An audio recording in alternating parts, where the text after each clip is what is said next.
IM 선교에서 그 한국 대표를 맡고 사역을 하고 있는 클라라 선교사입니다. 반갑습니다. 네, 반갑습니다. 여기가 제 사무실입니다. 여기서 이제 모든 컨텐츠나 영상 자료들이나 책이라든지 아니면 사역의 전반적인 구도에 대한 뭐 그림이나 이런 것들이 다 나오고 있거든요. 그래서 여러분이 지금 여기 가장 IM 선교의 중심에 지금 들어와 계세요. 삼천리에 올라오면서도 생각이 들지 않던가요? 많이 깊이 들어간다, 그렇죠? 여러분 지금 많이 깊이 들어와 계세요. 오늘 강의가 저는 1시간 반 정도 진행을 할 예정이고요. 1시간 반 정도에서 2개의 주제를 가지고 좀 진행을 할 거예요. 후반에는 리뉴젠, 두 번째 그 세컨 파트에서는 리뉴젠 공동체 그리고 다음 세대 사역을 구체적으로 어떤 컨텐츠와 어떤 것을 가지고 할까 이런 부분에 대해서는 얘기를 할 거고, 그 전에 사실 오늘 저에게 1시간 반을 맡겨주시면 제가 너무너무 하고 싶은 말이 있어요. 왜냐면 이 시대 가운데 설령 IM 선교회와 이 사역을 하지 않는다 할지라도 이 얘기는 꼭 하고 싶다라는 부분인데, 그거를 먼저 이야기를 좀 나눠보도록 하겠습니다. 여러분 아직까지 소망이 있습니다. 맞습니까? 네, 우리는 막 상황이 어떠하다 할지라도, 상황이 굉장히 절박하고 처절하다 할지라도 반드시 우리가 기억해야 되는 건 예수 그리스도께서 아직 오시지 않았다면, 예수 그리스도께서 오시면 끝나요. 오시면 우리는 회개할 기회도 없고 다시 돌이킬 기회도 없고 모든 것들이 끝나는 마지막 때 종말입니다. 그런데 아직 예수 그리스도께서 오시지 않았다는 것은 무엇을 의미합니까? 여전히 우리에게 기회가 있다. 여전히 우리에게 예수께서 지금 힘 주셔서 충분히 이 사역들을 감당해 갈 수 있다. 저는 대한민국이 많이 정체되어 있어서 그게 사실은 속상해요. 정치적 상황이라든지 경제적 상황은요, 사실은 1900년도가 시작할 때, 지금 2020년도가 시작됐잖아요. 1920년도는 더 심했어요. 그 구한말에 사실은 경제나 정체는 더 심각했습니다. 그런데 그때 하나님께서는 우리에게 원산 대부흥 운동과 평양 대부흥 운동을 주셨어요. 그러니까 하나님은 충분히 하실 수 있는데, 우리가 어쩌면 상황과 환경 가운데 시야가 좁아지고 우리의 마음이 위축되고 있는 게 아닐까라는 생각을 하면서 우리 한번 좀 이야기를 나눠보도록 하겠습니다. 우리가 앞을 보려면 역사에 대해서 한번 좀 기억해 볼 필요가 있는데, 선교 역사에서 한번 요것만 좀 같이 한번 보도록 할게요. 여러분, 예수께서 십자가에 죽으시고 부활하시고 승천하시면서 우리한테 부탁한 게 뭐예요? 부활의 증인되라고 했어요. 그 부탁이 우리나라까지 들어오는데 몇 년이 걸렸을까요? 여러분 다 아시죠? 우리나라까지 들어오는데, 이거 왜 지워졌을까요? 맞아요. 1884년입니다. 여러분 1884년에 처음 알렌 선교사를 통해서 개신교의 그 공식 선교사가 파송이 되어져요. 미국 영사관의 의사로 파송이 되어지고, 그 사람이 우리나라에 제일 먼저 뭘 세우죠? 제중원을 세우고, 그 제중원이 지금 세브란스 병원으로 이렇게 이제 되어진 거잖아요. 그러니까 예수께서 십자가에 죽으시고, 그리고 나서 우리에게 처음 복음이 딱, 예수님이 이 명령을 분명 주셨어요.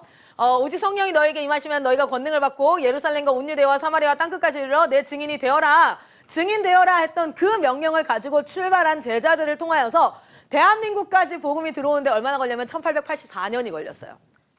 여러분, 이거는 마치 뭐와 같냐면, 제가 이곳에서 저 먼 나라에 제 아들이 살고 있어요. 그런데 제 아들이 지금 폐렴으로 죽어가고 있다는 소식을 들은 거예요. 내가 직접 갈 수는 없어. 그런데 나한테는 그 아들이 먹으면 살 수 있는 약이 있어요. 그래서 내가 부탁을 하는 거예요. 그런데 그 부탁이 그 아들에게 도착하기까지 1884년이 걸렸다는 거예요. 대한민국에 들어올 때에는. 그 사이에 많은 사람들이 하나님의 부탁에 하나님의 명령에 반응했던 사람들을 통해서 여기까지 들어왔습니다. 그런데 그 사이에는 시집가고 장가가고 먹고 마시고 사고 팔고 하느라 그 부탁에 있어서는 좀 외면하고 내 일과 내 삶, 그리고 나에게 주어진 것, 이것에 좀 더 집중했던 사람들이 꽤 많이 있었다는 거죠. 여러분, 그렇게 복음이 우리나라에 딱 들어와요. 이거 한번 다시 펴서 볼게요. 예수님께서 오셨던 그때가 삼국시대예요. 그리고 나서 통일신라, 고려, 조선을 쭉 지나면서 조선 말기에 그 복음이 들어옵니다. 여러분, 우리가 한번 생각해 봅시다. 조금 더 빨리 들어왔으면 얼마나 좋았을까? 여러분, 지금 이 순간에도 하나님께서 우리에게 무엇을 명하고 계시냐면, 내 아들에게 생명을 전달해라 라고 명하고 계세요. 그 명령 앞에 우리가 이렇게 시간의 순차 역사 안에서 그 명령에 순종하는 하나님의 백성들로 일어나고자 하시는 분들이 여기에 오신 줄 믿습니다. 자, 그렇다면 한번 볼게요. 왜냐면 이 역사는요, 우리에게 굉장히 큰 의미를 주거든요. 그래서 오늘날 제가 이 사역을 구성을 할 때도 역사 속에서 초기의 선교사들이 대체 어떻게 사역을 했지? 라는 것들을 좀 보는 것도 굉장히 큰 의미가 있겠다 싶어요. 처음에 그 1884년에 알렌 선교사라는 의사 선교사가 딱 들어오지 않습니까? 선교 역사를 우리 한국만 보자면, 여기가 이제 오늘날 우리라고 보면 네 파트로 좀 나눌 수 있어요. 네 파트. 첫 번째는 사실 우리나라 굉장히 특이한데요. 처음 알렌 선교사가 들어오기 전에 우리나라는 성경이 2권이나 번역되어져 있었어요. 번역본이 2개나 있었어요. 여러분은 우리는 선교사 입국 전에 이미 선교가 이루어지고 있었던 나라예요. 그리고 참 특이한 이래죠. 뭡니까? 나라 밖에서 한국 사람이 복음을 전해 듣고 와서 그 나라에서 자기 공동체를 또 만들어서 선교사가 입국하기 전에 1882년도에 소래교회가 이미 세워져 있는 상태였어요. 그래서 언더우드는 와서 이런 얘기까지 해요. 나는 씨를 뿌리러 온 자가 아니라 뿌려놓은 씨를 거두러 온 자이구나 라는 고백을 소래교회에서 세례를 주면서 합니다. 두 번째 섹션으로는 뭐냐면 초기 선교 시대가 있고요. 세 번째는 하나님께서 대한민국을 그냥 너희 잘 먹고 잘 살아야 돼. 너희가 이렇게 부흥했으면 좋겠어가 아니라 내가 너희에게 부흥운동을 주는 것은 그 부흥을 통해서 열방으로 이것이 나아가게 하기 위함이야. 그래서 이 선교한국이 일어나는 시즌이 있어요. 그리고 우리는 실제로 한국인이 나라를 향해서 선교를 합니다. 그런데 지금 우리는 어디에 서 있냐? 전도를 받은 미전도 종족. 우리는 이미 전도를 받았는데 다음 세대는 복음화율이 3% 미만이 되어져 버렸고 그래서 여기는 지금 선교가 필요한 상황이에요. 그래서 지금 우리 여기 모인 사람들은 지금 선교하기 위해서 모인 줄 믿습니다. 대다수 선교는 이렇게 진행되어져요. 먼저는 선교사가 입국을 하죠. 선교사가 있어야 돼요. 그리고 그 선교사를 통해서 뭡니까? 선교사역이 일어나요. 선교사역은 대체적으로 모든 나라들이 대다수는 이렇게 이루어졌어요. 의료나 교육선교, 성경 번역, 문서사역, 전도사역. 이걸 왜 제가 지금 찝냐면 우리가 선교를 하겠다는 거예요. 지금 다음 세대 학교를 세우겠다는 게 아니라 우리가 10년 선교하고 20년. 여러분 초기 선교사들이 약 한 10년 정도 선교를 하고 나서 뭡니까? 최초 목사가 나와요. 그렇죠? 그리고 나서 아주 엄청나게 많은 사람들의 의사, 목사, 교육 막 이런 것들이 막 나오기 시작하고 한국은 물론 일제강점기를 통해서 굉장히 어려움을 겪지만 그리고 6.25 전쟁을 겪고 나서 그 후부터는 우리는 선교 한국이 되기 위한 준비를 하나님께서 시키시고 실제로 선교 한국이 되었습니다. 지금 우리 다음 세대 사역을 하는 목적이 단순히 교회 안에 몇몇 아이들을 좀 키워보자 이 아이들을 하나님의 사람으로 잘 키워보자가 아니라 하나님께서 제2의 선교를 시작하셨고 대한민국에 그리고 그것을 하나님께서 부흥의 운동을 허락하실 줄 믿습니다. 그것을 통해서 이 아이들이 세계 열방으로 나아가야 된다면 우리는 면밀히 좀 그냥 열정만을 가지고 움직이는 것이 아니라 면밀히 하나님께서 허락하시는 그런 지혜 앞에 무릎 꿇어서 겸손히 좀 배워야 하는 부분이 있어야 되지 않을까 생각해봐요. 여러분 초창기 선교에서 그리고 나서는 공동체를 세우고 그리고 실제로 그 교회가 뭐가 됩니까? 기독교가 현지화되어지는 것까지를 목표로 합니다. 그러니까 선교사들이 계속해서 파송해서 우리가 하는 사역이 아니라 기성세대가 하는 사역이 아니라 누가 해야 되겠어요? 아이들 안에서 아이들 그 지도자들이 일어나고 앞으로 한국은 실제 10대가 10대를 20대가 20대를 30대가 30대를 이렇게 할 수 있는 계층을 만들어 놓는 것 그래서 세대별 사역이 일어나는 것 거기까지 꿈을 꾸고 이 사역을 하고 있어요. 마이클 선교사님께서 잠깐 이야기하셨지만 저는 제가 헌신했다고 생각하지 않습니다. 마땅히 하나님 앞에 그리스도인이라면 마땅히 십자가에 죽으신 예수의 사랑을 받은 자라면 마지막 시대 우리는 마지막 시대를 뭐라고 그래요? 예수 초림과 예수 재림 시대를 살아가는 예수 초림과 예수 재림 사이를 살아가는 모든 사람들은 마지막 시대 성도들이에요. 이 마지막 시대 성도들이라면 마땅히 해야 될 일을 하고 있다라고 생각을 해요. 그래서 이 부분을 가지고 한번 보면 자, 실제 우리는 공동체가 있었고요. 선교사가 입국하기 전에 성경이 버전이 2개나 있었습니다. 제가 이제 이것들은 세부적인 얘기들은 좀 나누지 않도록 할게요. 실제로는 여기까지만 우리나라 밖으로 다니던 상인들이 중국에 다니던 상인들이 뭐 하게 되어져요? 복음을 듣게 되어져요. 존 라스 선교사님을 만나서 이분이 한국말을 배우고 싶다, 조선어를 배우고 싶다 해가지고 어떻게 되어져요? 그 조선어를 가르치게 되죠.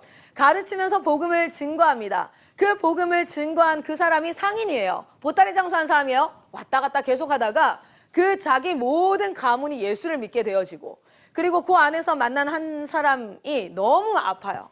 너무 아파가지고 실제 그 당시에 이제 전염병이었는지 모르겠지만 너무 아파가지고 이 사람을 선교사에게 데려가고 그래서 치유가 일어나고 막 이런 일들이 있으면서 그 무리가 일어납니다. 그리고 그 무리가 번역되어진 성경을 국내에 먼저 반입을 하게 되죠. 국내에 먼저 가져오다가 공간한테 잡혀가지고 죽을 뻔해요. 그래가지고 이 사람들이 원래 있던 의주에서 여기 보면 이제 신의주에서 어디로 내려와요? 황해도 소래 쪽으로 내려와가지고 소래에서 소래교회를 세우지 않습니까? 그리고 나서 거기에서 이제 교회가 이루어진 상태에서 선교사가 사실은 파송해서 들어오는 거야. 여러분 저희가 제가 이 부분 한번 보여드릴게요. 원래는 이 안에는 세부적으로는 다 이제 교육을 해요. 교육을 하는데 여러분은 이걸 들으러 오신 게 아니다라고 생각을 하기 때문에 자 보시면 그래서 저희가 초기 선교 자체가 세 가지 형태가 가장 핵심이었어요. 첫 번째는 일단은 그들이 의료 혜택을 전혀 받을 수 없을 만큼 그래서 여러분 실제 우리 1900년대 100년 전만 해도 어떤 일이 있었습니까? 아이가 태어나면 10살이 되기까지 10명이 태어나면 5명은 죽었어요. 그러니까 치사율이 50%예요. 지금 우리는 태어난 아이가 여러분 조카가 죽는다고 생각을 해보세요. 조카가 둘이 태어나 그러면 하나는 죽어요. 그게 아니잖아요. 그렇죠? 우리는 거의 안 죽어요. 실제 웬만하면 아이들이 병원에서 다 살 수 있어요. 근데 의료시설이 없어요. 그러니까 그런 열악한 환경을 먼저 고쳤다고요. 그렇죠? 그래서 의료사역. 그리고 우리는 문맹률이 80%가 넘었어요. 문맹률이 80%가 넘어서 권서인이라고 합니다. 먼저는 성경이 번역되어져 있었고요. 그 번역된 책을 권하는 사람이에요. 책 썼자잖아요. 그렇죠? 권할 때 권자를 써요. 권서인이라고 해서 책을 권하는 형태로 저희는 전도를 했어요. 그러면 그 책을 읽을 수가 없으니까 어떻게 해요? 국어 교육을 먼저 했다고요. 가나다라 마바사 그거 먼저 가르치고 그리고 나서 그걸 가지고 성경을 읽으라고 하고 성령께서 역사하시고 그래서 그 안에서 공동체가 일어나고 이런 일들이 있었어요. 그래서 의료 선교와 교육 선교 그리고 복음 사역이 일어납니다. 그래서 우리나라의 뭐 배재학당이라든지 이화학당이라든지 경신 지금 이제 연세대가 되어져 있는 경신학당이라든지 숭실대학교 이 모든 곳들이 사실은 어디예요? 원래 서당 문화. 그래서 양반들만 교육받던 게 천민들, 소외된 계층들, 여성들까지 다 아우러서 교육이 일어나고 그래서 우리나라에 문명의 발달과 함께 초기에 복음이 들어오고 그 복음으로 말미암아 우리나라가 굉장히 성장하게 되어져요.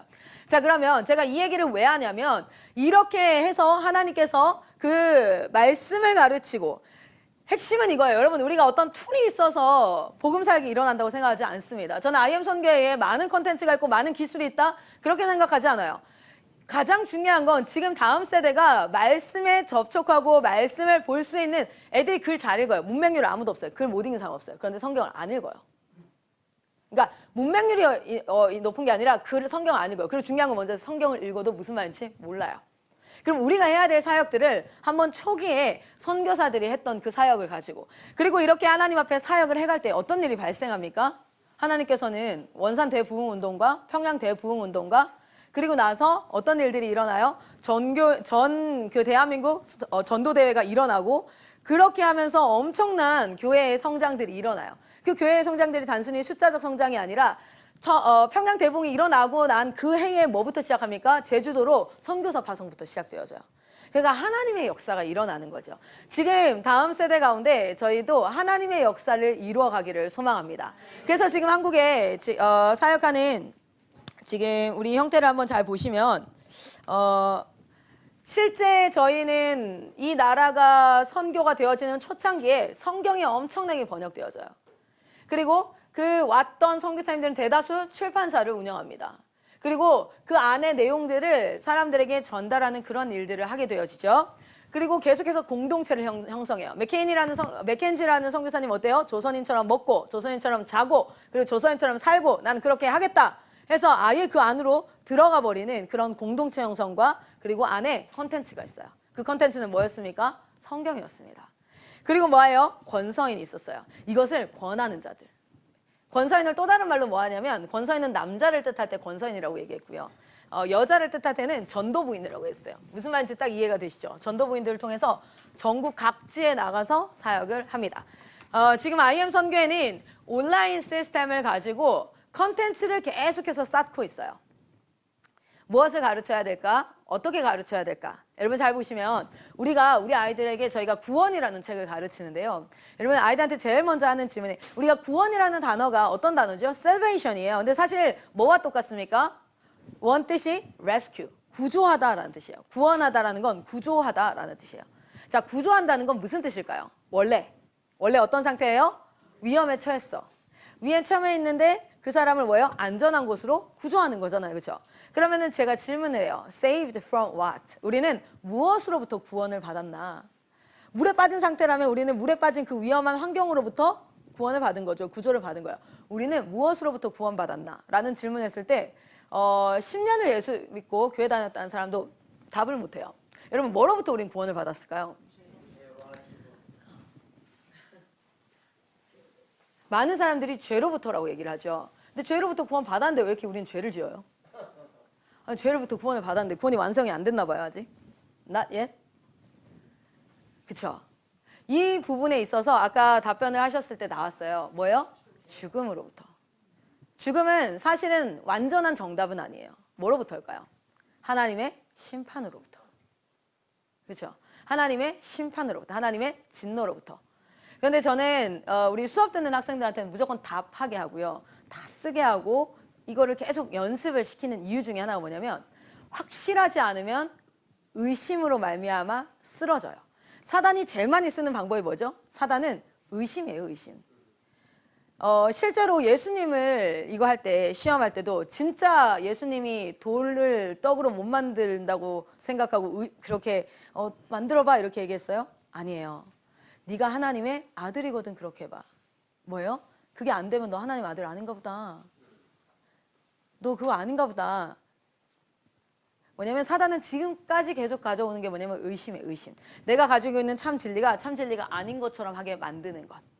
그래서 우리가 지금 이 마지막 때 혼미한 시대를 살아가는 데 있어서는 철저하게 성경 교육을 할 때에도 그냥 우리가 성경을 하루에 2시간 가르칩니다가 중요한 게 아니라 그 아이들이 자신의 입으로 그것을 말할 수 있냐. 실제로 24살짜리 한 청년이, 지금 여기 있는 청년이에요. 청년이 중고등학교부터 해서 계속 모범생으로, 이 모범생은 교회에서 신앙생활 굉장히 열심히 하고 교회에서도 막 계속 중고등부 회장이고 고등부 회장이고 청년부 회장까지 그렇게 해오던 친구예요. 그냥 그 친구한테 제가 이런 얘기를 했어요. 어느 날 한 달씩 딱 왔는데 한 친구가 남자애 둘이가 저녁에 딱 왔는데 그 교회 아이들인데 안 들어가고 맨 뒤에서 이만큼 반팔을 입었는데 여기 문신이 있어요. 그 반팔 18살짜리 남자애들 둘이가 이렇게 이러고 이제 그 앞에 서 있는 거예요.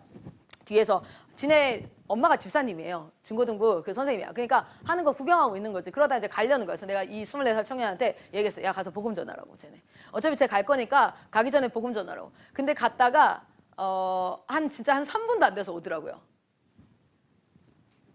어떻게 복음을 전해야 될지, 뭔 말을 해야 될지.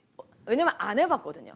그래서 제가 걔를 데리고 다시 갔어요. 데리고 가가지고 야, 너 문신 어디서 했냐? 부터 시작했어요. 그러니까 요즘 문신한 거 엄청 후회하고 있는데. 왜? 그러니까 이거 하면은 군대 갈 때도 뭐 좀 막 이러는 거야. 진짜? 야, 근데 너 문신 지으려면 6번 해야 돼. 할 때는 한 번 하는데. 맞아, 이거 엄청 비싸요. 그럼 이거 6번 하니까 네가 문신 할 때 비용보다 한 5배 들걸? 막 이러면서 이제 얘한테 야, 근데 너 문신 왜 했어? 그러니까 뭐 그냥 애들도 하고 야, 너 세 보이고 싶어서 했지. 이렇게 하니까 뭐 애들 이렇게 웬만하면 다 하고 세 보이고 막 이런 얘기를 하는 거여서 내 친구는 토시도 하더라. 세 보이고 싶어가지고 문신 토시 이렇게 하더라. 그러니까 맞아요. 우리 친구들 중에서도 아프니까 안 하긴 하는데 토시 하는 애들도 있고 타투 하는 애들 이러면서 근데 얘한테 제가 뭐부터 딱 시작을 했냐면 너가 왜 그렇게 세 보이고 싶어? 왜 약해 보이면 누가 짓밟니? 누가 뭐라 하니? 아니면 막 이래?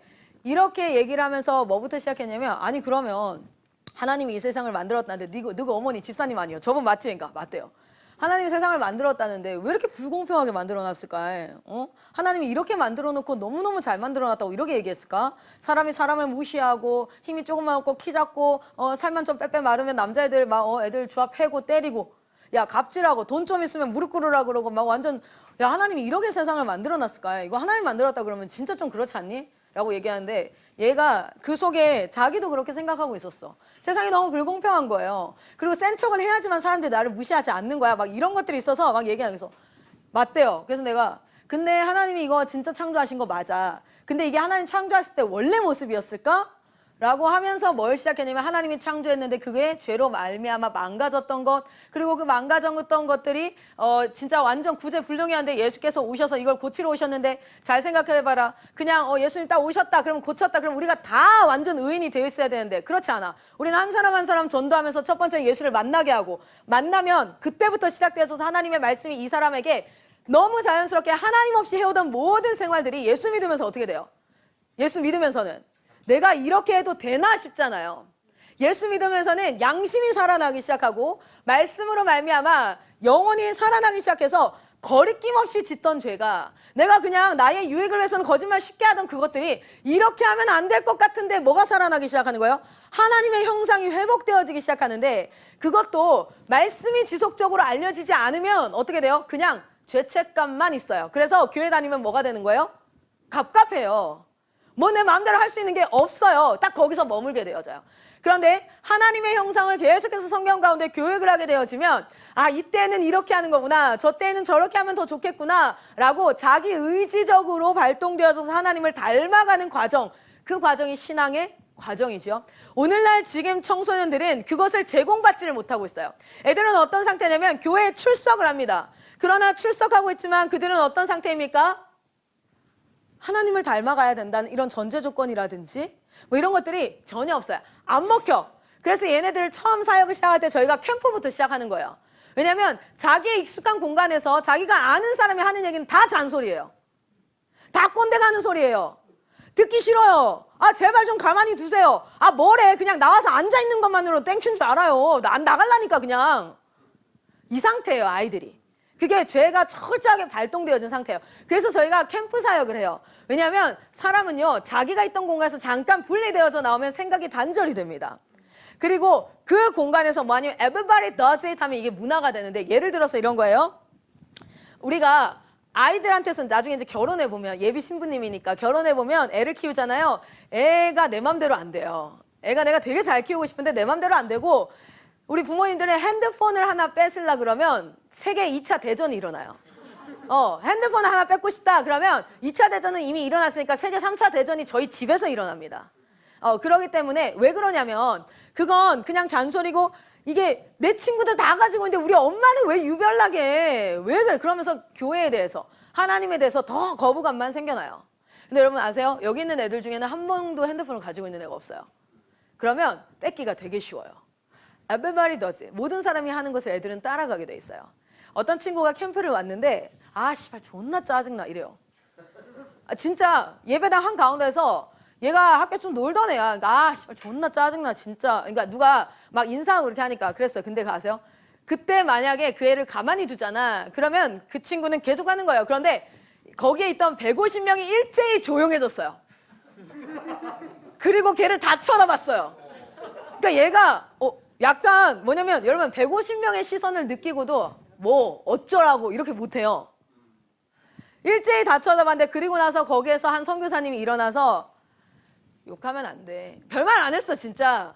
욕하면 안 돼. 근데 그 말 한마디가 여러분 어떤 분위기를 느꼈을지 아세요? 그리고 아이들은 정상적으로 와글와글 다시 다 돌아갔어. 근데 그 친구가 그 뒤로 욕을 했을까 안 했을까요? 아, 여기서는 못하는구나. 근데 그게 계속되어지는, 그게 처음을 끊는 게 중요해요.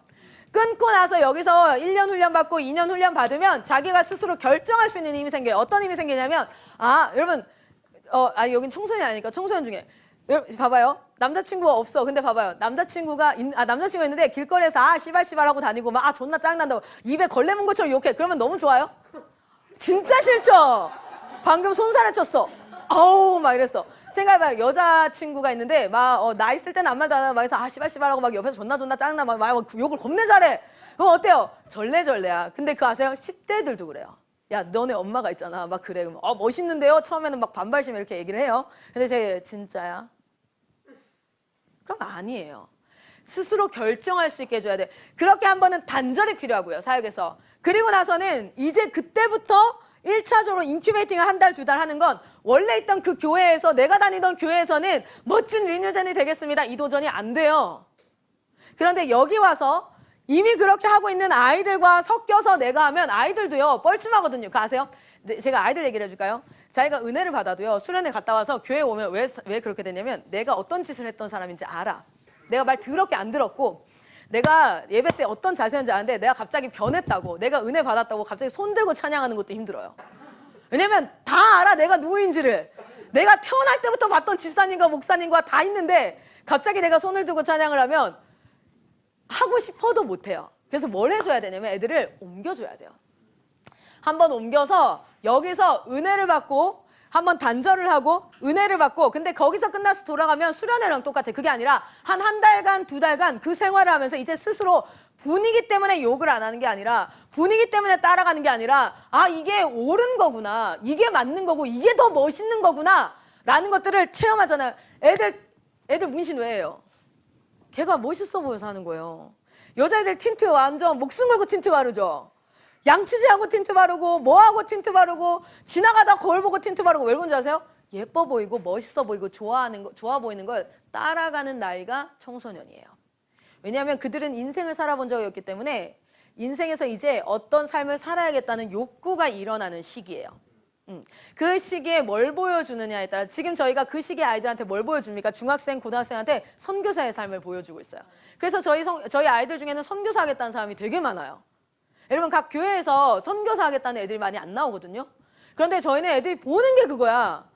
그래서 그냥 제이코 쌤이 멋있어 보이는 거예요. 아, 남자는 저렇게 사는 거구나. 그냥 마이클 쌤이 멋있어 보이는 거예요. 그냥 클라라 서관 선교사가 멋있어 보이는. 애들이 항상 얘기해요. 저한테 쌤은 안 예쁜데 예뻐요. 그러니까 아세요? 그게 뭔 말인지 아시겠어요? 연예인으로 봤을 때 제가 예쁜 얼굴은 아니에요. 그런데 저보고 멋있고 아름답대요. 그래서 그거를 그 당당함을 따라가고 싶대요. 이게 뭐냐면 그 나이 때 꼭 있어야 되는 거야. 그 나이 때 하고 싶은 게 없어지게 만드는 게 사단이에요. 여러분 게임 시키고 애들 있어봐요. 엄마들이 열받는 건 뭔지 아세요? 차라리 꿈이 많아서 뭘 선택해야 할지 모르는 애들이 꿈이 없어요. 일본에 어떤 애들 있습니까? 기본 급여를 주니까 그냥 그거 받고 고시원에 방 한 칸에 컴퓨터 좋은 거 하나 갖다 놓고 평생 게임하면서 살겠다는 거야. 알바하고 일하면서 스트레스 받고 이러는 바에는 나 돈 많이 안 쓸 거니까 그냥 그러게 살겠다는 거야. 꿈이 없고 뭘 해야 되겠다. 이게 없는 게 지금 이 시대의 문제잖아요. 자, 그래서 그렇게 단절을 시키고 그리고 나서 옳은 것들을 전하고 이렇게 하는데 거기에서 여러분은 지금 뭘 준비하고 계시는 거냐면 1차적으로는 아이들을 거기서 떠와야 됩니다. 왜냐면 거기에서 시작하기가 쉽지가 않아요. 그래서 떠와서 여기에서 한번 흔들어서 아이들이 옳은 것이 무엇인가 라는 걸 알아요. 근데 알고 나서도 그걸 계속 따라가고 싶을까요? 그렇지 않아요. 그래서 우리는 뭐가 필요합니까? 옆에 도와주는 사람들이 필요한 거예요. 여러분은 그걸 준비하고 있는 거예요. 옳은 말을 해줄 사람. 자, 보세요. 우리나라 초기에 부흥도 어디서부터 일어납니까? 성경을 가르치는 것부터 시작했어요.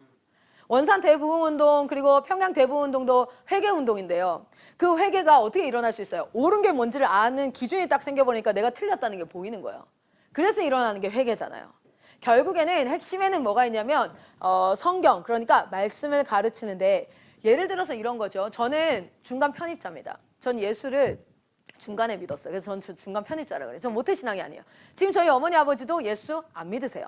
지금도 안 믿으세요. 사위가 목사예요. 딸내미가 선교사예요. 지금 제 남동생도 예수 믿고 중국에서 협력 간사로 CCC에서 사역하다가 지금 한국으로 들어와 있는데 다 그래. 근데 두 분이서 얼마나 지고지순하게 지켜가고 계시는지. 저희 어머니께서는 항상 얘기하세요. 이런 얘기하세요. 저희 남편이 시어머니, 시아버지가 목사님, 목회하세요. 그러니까 혜진아, 내가 너네 시어머니 만날 때는 정신을 똑바로 차려야 돼. 그래서 왜요? 그러니까 내가 까딱하면 교회에 앉아 있겠어. 야, 말을 너무 잘해. 내가 정신을 살짝만 놓으면 내가 예수 믿는다 할 판이야 지금. 말을 너무 잘한대요. 그래서 교회 사모님이신데 전도 왕이시거든요. 그 동네에 있는 모든 사람들 다 이렇게 하시는데 그래서 내가 너희 시어머니 만날 때는 정신 단디 잡아야 된다고. 정신 단디 안 잡아도 된다고. 넘어가도 된다고. 막 이렇게 이제 얘기를 하는데 그래요. 그런데 중간 편입자로서 제가 와서 예수를 탁 만나고 그리고 대학교 때 하나님 앞에 나 사역하고 싶습니다. 하나님 보니까 사역하고 싶습니다도 아니고 그냥 하나님이 제일 하시고 싶은 일을 하면서 살고 싶었어요. 그래서 그 마음을 딱 품었을 때 의구심이 있었던 게 딱 그거였어요. 저는 17살에 예수님을 만났는데 왜 17살 되기 전에 아무도 나에게 이 중요한 사실을 알려주지 않았지? 그러면서 저는 이 생각을 했어요. 제가 17살 1학년 고등학교 1학년 1학기 때 사회 교과를 배웠거든요. 사회 시간에 종교에 대해서 나와요. 근데 왜 종교를 저따구로 가르치는 거지? 믿으라고 강요할 필요는 없는데 최소한 맞게 가르쳐줘야 되잖아요. 그리고 아이들한테 그것을 선택할 수 있게라도 해야지. 나는 그때 그런 생각이 들었고. 그리고 두 번째는 뭐냐면 왜 커리큘럼이 없을까? 왜냐면 이 성경이라는 게 복음이 굉장히 쉽고 간단한 것 같지만 굉장히 깊잖아요. 그런데 수학이라는 학문을 봐도 커리큘럼이라는 게 있어요. 여러분 구구단을 못 외우는 애한테 인수분해를 가르치질 않아요. 인수분해 못한 애한테 미적분을 가르치질 않아요. 그런데 예배는요 어떻게 하냐면 언약을 한 번도 배워본 적이 없는 사람에게 약속대로 예수님이 오셨습니다 하고 은혜 받으래요. 근데 그렇게 약속대로 오신 예수님을 믿는 교회 20년 30년 다닌 집사님에게도 구약에 나타난 5가지 언약에 대해서 지금 한번 얘기해 보시겠어요? 하면 말을 못해요. 근데 궁금했어요. 대체 무슨 약속? 약속은 그 내용이 중요해요. 약속이 몇 개 있느냐가 중요한 게 아니라 약속은 내용이 중요하잖아요. 약속은 다른 게 아니라 계약서잖아요. 계약서. 그래서 그것은 내 믿음이 많으면 주고 믿음이 없으면 안 주는 게 아니에요. 그냥 약속대로 주는 거예요. 그래서 우리가 믿음이 막 좋아서 와 이래야지 하나님 우리에게 주시는 게 아니라 성경의 약속대로 구하면 하나님은 성경의 약속대로 우리에게 주셔요. 그런 하나님이라는 것을 믿는 게 믿음이잖아요. 그러니까 우리 여기는 믿음이 좋네, 여기 믿음이 안 좋네, 이게 아니잖아요. 그 약속을 아는가가 중요한 거예요. 그래서 계약서에도 보면 예를 들어서 여기에 대여 기간이 근데 진짜 실제로 제가 대전에 속한 시민이에요. 대전에 제 그게 주소지가 되어 있어요. 대전은 애 셋 낳잖아요. 그러면 주는 돈이 있어요. 그러니까 총 다 토탈하면 한 65만 원 정도 돼요. 꽤 많이 주죠, 매월. 난 그걸 다 받고 있었어요. 근데 우리 선교사님 중에 한 분은 애가 넷이에요. 그럼 그분은 한 80만 넘게 받을 거예요. 근데 이제 내가 받고 있는데 선교사님한테 물어봤어. 선교사님 그거 그 아동 지원금 받고 있으세요? 이랬는데 아니요. 아니 그거 안 받으면 어떡해. 우리 사례비보다 많은데 그걸 받아야죠. 나 이랬어. 그러니까 그분은 이제 아기가 태어나서 2년간만 주는 게 있어요. 2년간만 주는 게 1인당 25만 원씩 있어요. 그래서 갔는데 이렇게 저 달라고 하니까 당연히 드려야죠. 이렇게 얘기하는데 근데 2년간만 주는 건데 아이가 22개월 됐으니까 이제 2개월치만 받을 수 있어요. 이러는 거예요. 여러분 잘 봐요. 약속은 약속대로 하나님께서 역사하신다는 건 하나님이 약속하신 게 뭔지를 알아야 되고 그것을 구하면 하나님은 반드시 주세요. 내가 어떤 상황에 있다 할지라도, 내가 어떤 사람이라 할지라도 하나님은 내가 믿음이 이만큼 있어야지 그래 줄게. 넌 믿음이 이만큼이야? 안 줘. 이게 아니라 우리의 믿음은 뭐냐면 약속대로 주시는 하나님이라는 것을 믿는 믿음이에요. 할렐루야. 언약에 근거한 믿음이잖아요. 근데 우리 아이들이 약속을 알까요? 모를까요? 지금 한번 가서 물어보세요. 약속대로 오신 예수 그죠? 구약에 나타난 하나님의 약속, 대표적인 약속들이 있잖아요. 그 약속을 딱 집어보라 그래. 없어요. 그러면 그들은 그 약속을 알지 못하기 때문에 믿음이라는 것이 어떻게 되어져요? 그냥 믿습니다. 아멘, 나를 고쳐줄 수 믿습니다. 그러면 그들은 응답받지 못하는 신앙생활을 하며 살아갈 수 있죠. 그리고 신약에 예수께서 오시고 나서 다시 오실 예수님께서 또 우리에게 하신 약속들, 성경은 약속으로 이루어진 책이잖아요. 그런데 그 약속에 대해서 몰라요. 아까 우리 선교사님 기억나세요? 모르면 요구할 수 없어요. 모르면 내가 이걸 받을 수 있다는 그 당당함, 그게 없어요. 구할 수도 없어요. 누릴 수도 없어요. 그런데 알면 어때요? 누려요. 우리는 그걸 마이크 선교사님 은혜 입은 자라잖아요. 마이크 선교사님 약속을 알고 약속대로 구해요. 그럼 그것을 당연히 주실 줄 믿어요. 때와 시기는 하나님께 속해 있지만 하나님은 우리에게 그 약속대로 역사하실 줄 믿습니다. 아멘. 그런데 우리 아이들은 그 믿음이 있을까 없을까요? 없으니까 예배 드리다가 마음이 동하고 눈물이 나고 막 이러면 자기가 그리스도인인 줄 알았다가 어느 날 마음이 너무 차갑게 식어있고 내 삶과 환경 가운데 너무 힘든 일이 막 일어나면 하나님은 나에게 역사하지 않는다. 난 그리스도인이 아닌 것 같다. 내가 똑바로 안 살고 그러면 난 그리스도인이 아닌 것 같다. 약속에 근거한 복음 구원관이 아니라 그냥 내 상황과 환경이 흔들흔들하는 거야. 그런 흔들리는 사람은 사단이 낚아채기가 너무 쉽죠. 그래서 뭐가 생깁니까? 하나님을 향한 서운함. 하나님 어떻게 나에게 이러실 수 있습니까? 내 상황과 환경을 하나님과 딜하고 있는 거예요. 하나님과 거래하고 있는 거예요. 하나님이 이미 모든 것들을 약속으로 우리에게 다 주셨습니다. 그것을 이제 평생토록 뭐 해야 되는 거예요? 깊이 있게 깨달아야 되는데 신앙인들 가운데는 크신 하나님을 믿는 사람들이 있고요. 작은 하나님을 믿는 사람들이 있어요. 그럼 무슨 차이예요? 하나님을 아는 자. 하나님이 어떤 자인지 어떤 분인지 알 때 그 크신 하나님을 믿어요. 그런데 작은 하나님을 믿는 사람은 상황과 환경 앞에서 어떻게 하는 거예요? 하나님의 약속을 모르니 어떻게 되는 겁니까? 그냥 그저 그 비나이다 이 신앙이랑 똑같은 거예요. 여러분 봅시다. 지금 저희는 어떤 사역을 하고 있냐면 실제 한국 선교 가운데 믿음의 선배들이 와서 했던 사역이랑 동일한 형태예요. 첫 번째는 뭐냐면 철저하게 약속과 말씀을 가르쳤습니다. 철저하게 말씀과 약속을 가르쳤고 두 번째는 뭔지 아세요? 약속과 말씀을 아는 상태에서 그것이 내 삶에 투영되어져서 삶으로 나온. 저는 예수 몇 년 믿었냐고 묻지 않아요. 예수 믿은 지 몇 년 되셨습니까? 뭐 이렇게 묻지 않아요. 저는 이렇게 물어요. 예수를 몇 프로 닮았습니까? 예수 믿기 전에는 하나도 예수 닮지 않은 어떤 상태예요? 죄의 종, 거짓의 아비의 자녀들이었어요. 자, 그러면 예수를 믿으면 이제 누구를 닮아가요? 예수님을 닮아가요. 여러분은 여러분의 삶 가운데 몇 프로나 예수를 닮으셨습니까? 몇 년 믿는 건 중요하지 않아요. 30년을 믿어도 쌈박질하면서 내 마음대로 살아가면서 교회 출석하는 사람 많아요. 거짓말 할 거 다 하고 내가 유리한 것을 위해서 뭐예요? 상대에게 막 이런 것들 너무 많아요. 그래서 그런 사람들이 사회에서 뭐 합니까? 욕먹어요. 엄청 예수님 욕먹어요. 그런데 예수를 1년 믿었는데도 불구하고요. 그의 삶이 정말 예수님이 택배 알바를 하는데 예수님이 오셔서 택배 알바를 하면 저런 모습이겠다. 그게 그리스도인의 가장 큰 프라이드죠. 내가 승질난다고 승질을 내고 지금 이런데 뭐 하는 거야 지금? 생각해 봐야 돼요. 예수님이라면 어떻게 하셨을까? 그래서 여러분 저희가 온라인 시스템으로 철저하게 컨텐츠, 성경의 내용들을 가르쳐요. 그리고 이걸 지금도 만들어가고 있어요. 초등학생에게는, 유아에게는, 그리고 중학생에게는, 고등학생에게는 그거가 나눠준 책이 바로 이 책이에요. 여러분 이 책 한번 펴보겠습니다. 여기 이제 20페이지 한번 펴볼까요? 트리플 스쿨이 총 4단계로 이루어져 있어요. 여러분 정말 소망하건대 예수님이 부활하시고 내 복음을 땅끝까지 전해라. 하나님 나라를 전해라. 그들이 그래야 살아날 수 있다 했잖아요. 제가 생각해 봤어요. 어떤 모습으로 전하기를 기뻐하셨을까?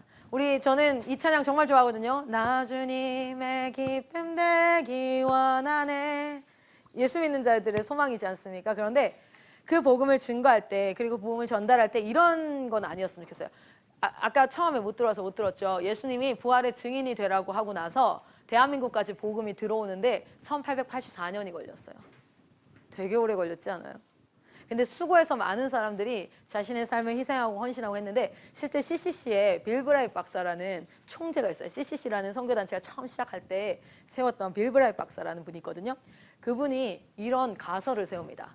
1년에 한 사람이 1년에 3명만 제자화를 한다면 그러면 1년이 지나면 총 몇 명이 될까요? 제자화를 한다는 건 무슨 뜻이냐면 예수 믿게 만드는 게 아니에요. 저희 학습의 시스템의 핵심은 뭐냐면 수업을 얼마나 하느냐가 아니라 얘가 그 수업을 또 다른 사람에게 할 수 있냐 없냐예요. 그래야 점수가 나오는 거예요. 우리가 복음의 트리플 스쿨을 여기 있는 책들을 가르쳐요. 이 책 하나를 가르치고 나면 목표가 뭔지 아세요? 가르치는 게 목표가 아니에요. 아마추어들은 어떻게 합니까? 가르쳐요. 뭘 가르칠까를 고민합니다. 아니에요. 우리의 목표는 이거를 얘가 배우고 나면 얘가 다른 사람에게 가르칠 수 있냐 없냐예요. 여러분 우리의 목표는 이거여야 돼요. 내가 이걸 가르치고 나면 이 사람은 이거를 다른 사람에게 가르칠 수 있게 해야 돼요. 그게 제자화예요. 내가 하는 일을 이 사람도 하게 만드는 거. 제자화. 자, 그런데 보세요. 저희 아까 빌 브라이트 박사님이 어떤 얘기를 했냐면 이런 얘기를 했어요. 가설을 세워요. 1년에 한 명이 3명만 전도를 해. 그러면은 2년 차가 되면 몇 명이 될까요? 4명 되죠. 나를 포함해서 내가 제자화했던 4명이 또 동시에 1년에 3명씩을 해요. 그럼 몇 명이 될까요? 총 12명 플러스 4명이 되니까 16명이 됩니다. 자, 3년 차 되면 16명이 3명씩을 해요. 그럼 몇 명이 될까요? 한 4, 50명이 돼요. 그렇게 해서 17년이 지나면 몇 명이 되는 줄 아세요? 60억이 넘어요. 그럼 무슨 뜻인지 아세요? 모든 사람들이 대동단결해서 17년만 사역을 제대로 하면 사실은 지구상에 있는 모든 생명체가 복음을 들을 수 있어요. 그 가설을 세우고 빌 브라이트 박사님이 CCC 시작해요. 제가 CCC 출신이라서 그거 외웠거든요. 그런데 그 일이 일어나요, 안 일어나요? 지금 CCC 70주년 맞이했죠. 17년이면 된다는 그 일이 왜 안 될까요? 시집가고 장가가고 사고 팔고 해야 될 일이 너무 많아요. 그 일 말고도. 설거지도 해야 되고 빨래도 해야 되고 땅도 사야 되고 뭣도 해야 되고 할 일이 너무 많아요. 복음이 속히 전해지기를 소망합니다. 그래서 정말 믿는 자들이 하나님 앞에 그렇게 나아가길, 물론 그렇다고 모든 생계를 다 내팽개치고 그렇게 해라 라는 거 아니에요. 그러나 정말 한국교회가 제자화하기를 소망하는데 제자화는 다른 게 아니에요. 내가 하는 일을 이 사람도 하게끔 만드는 거야. 그래서 저희가 공과 수업을 하나 해도 지금 저희 아이들 어떻게 하고 있는지 아세요? 선교사님들이 저번에 다 가르쳤던 거를 학생들이 학생들에게 가르칩니다. 그걸 연습시키는 거예요. 아까 24살의 청년 기억나세요? 얘는 모태신앙이에요. 24년간 교회를 다녔고 계속해서 직분자로 있었어요. 중등부 회장, 고등부 회장, 대학교 청년부 회장. 그런데 전도를 하라고 했더니 뭔 말을 해야 될지를 모르더라고요. 왜요? 안 해봤으니까. 어렸을 때부터 해야 돼요. 초등학생 때부터 그리고 3살, 4살 때부터 복음 전하는 거. 제가 참 아름다운 모습을 봤는데 저희 아들이 4살일 때 용인 엘베델 공동체에 갔어요.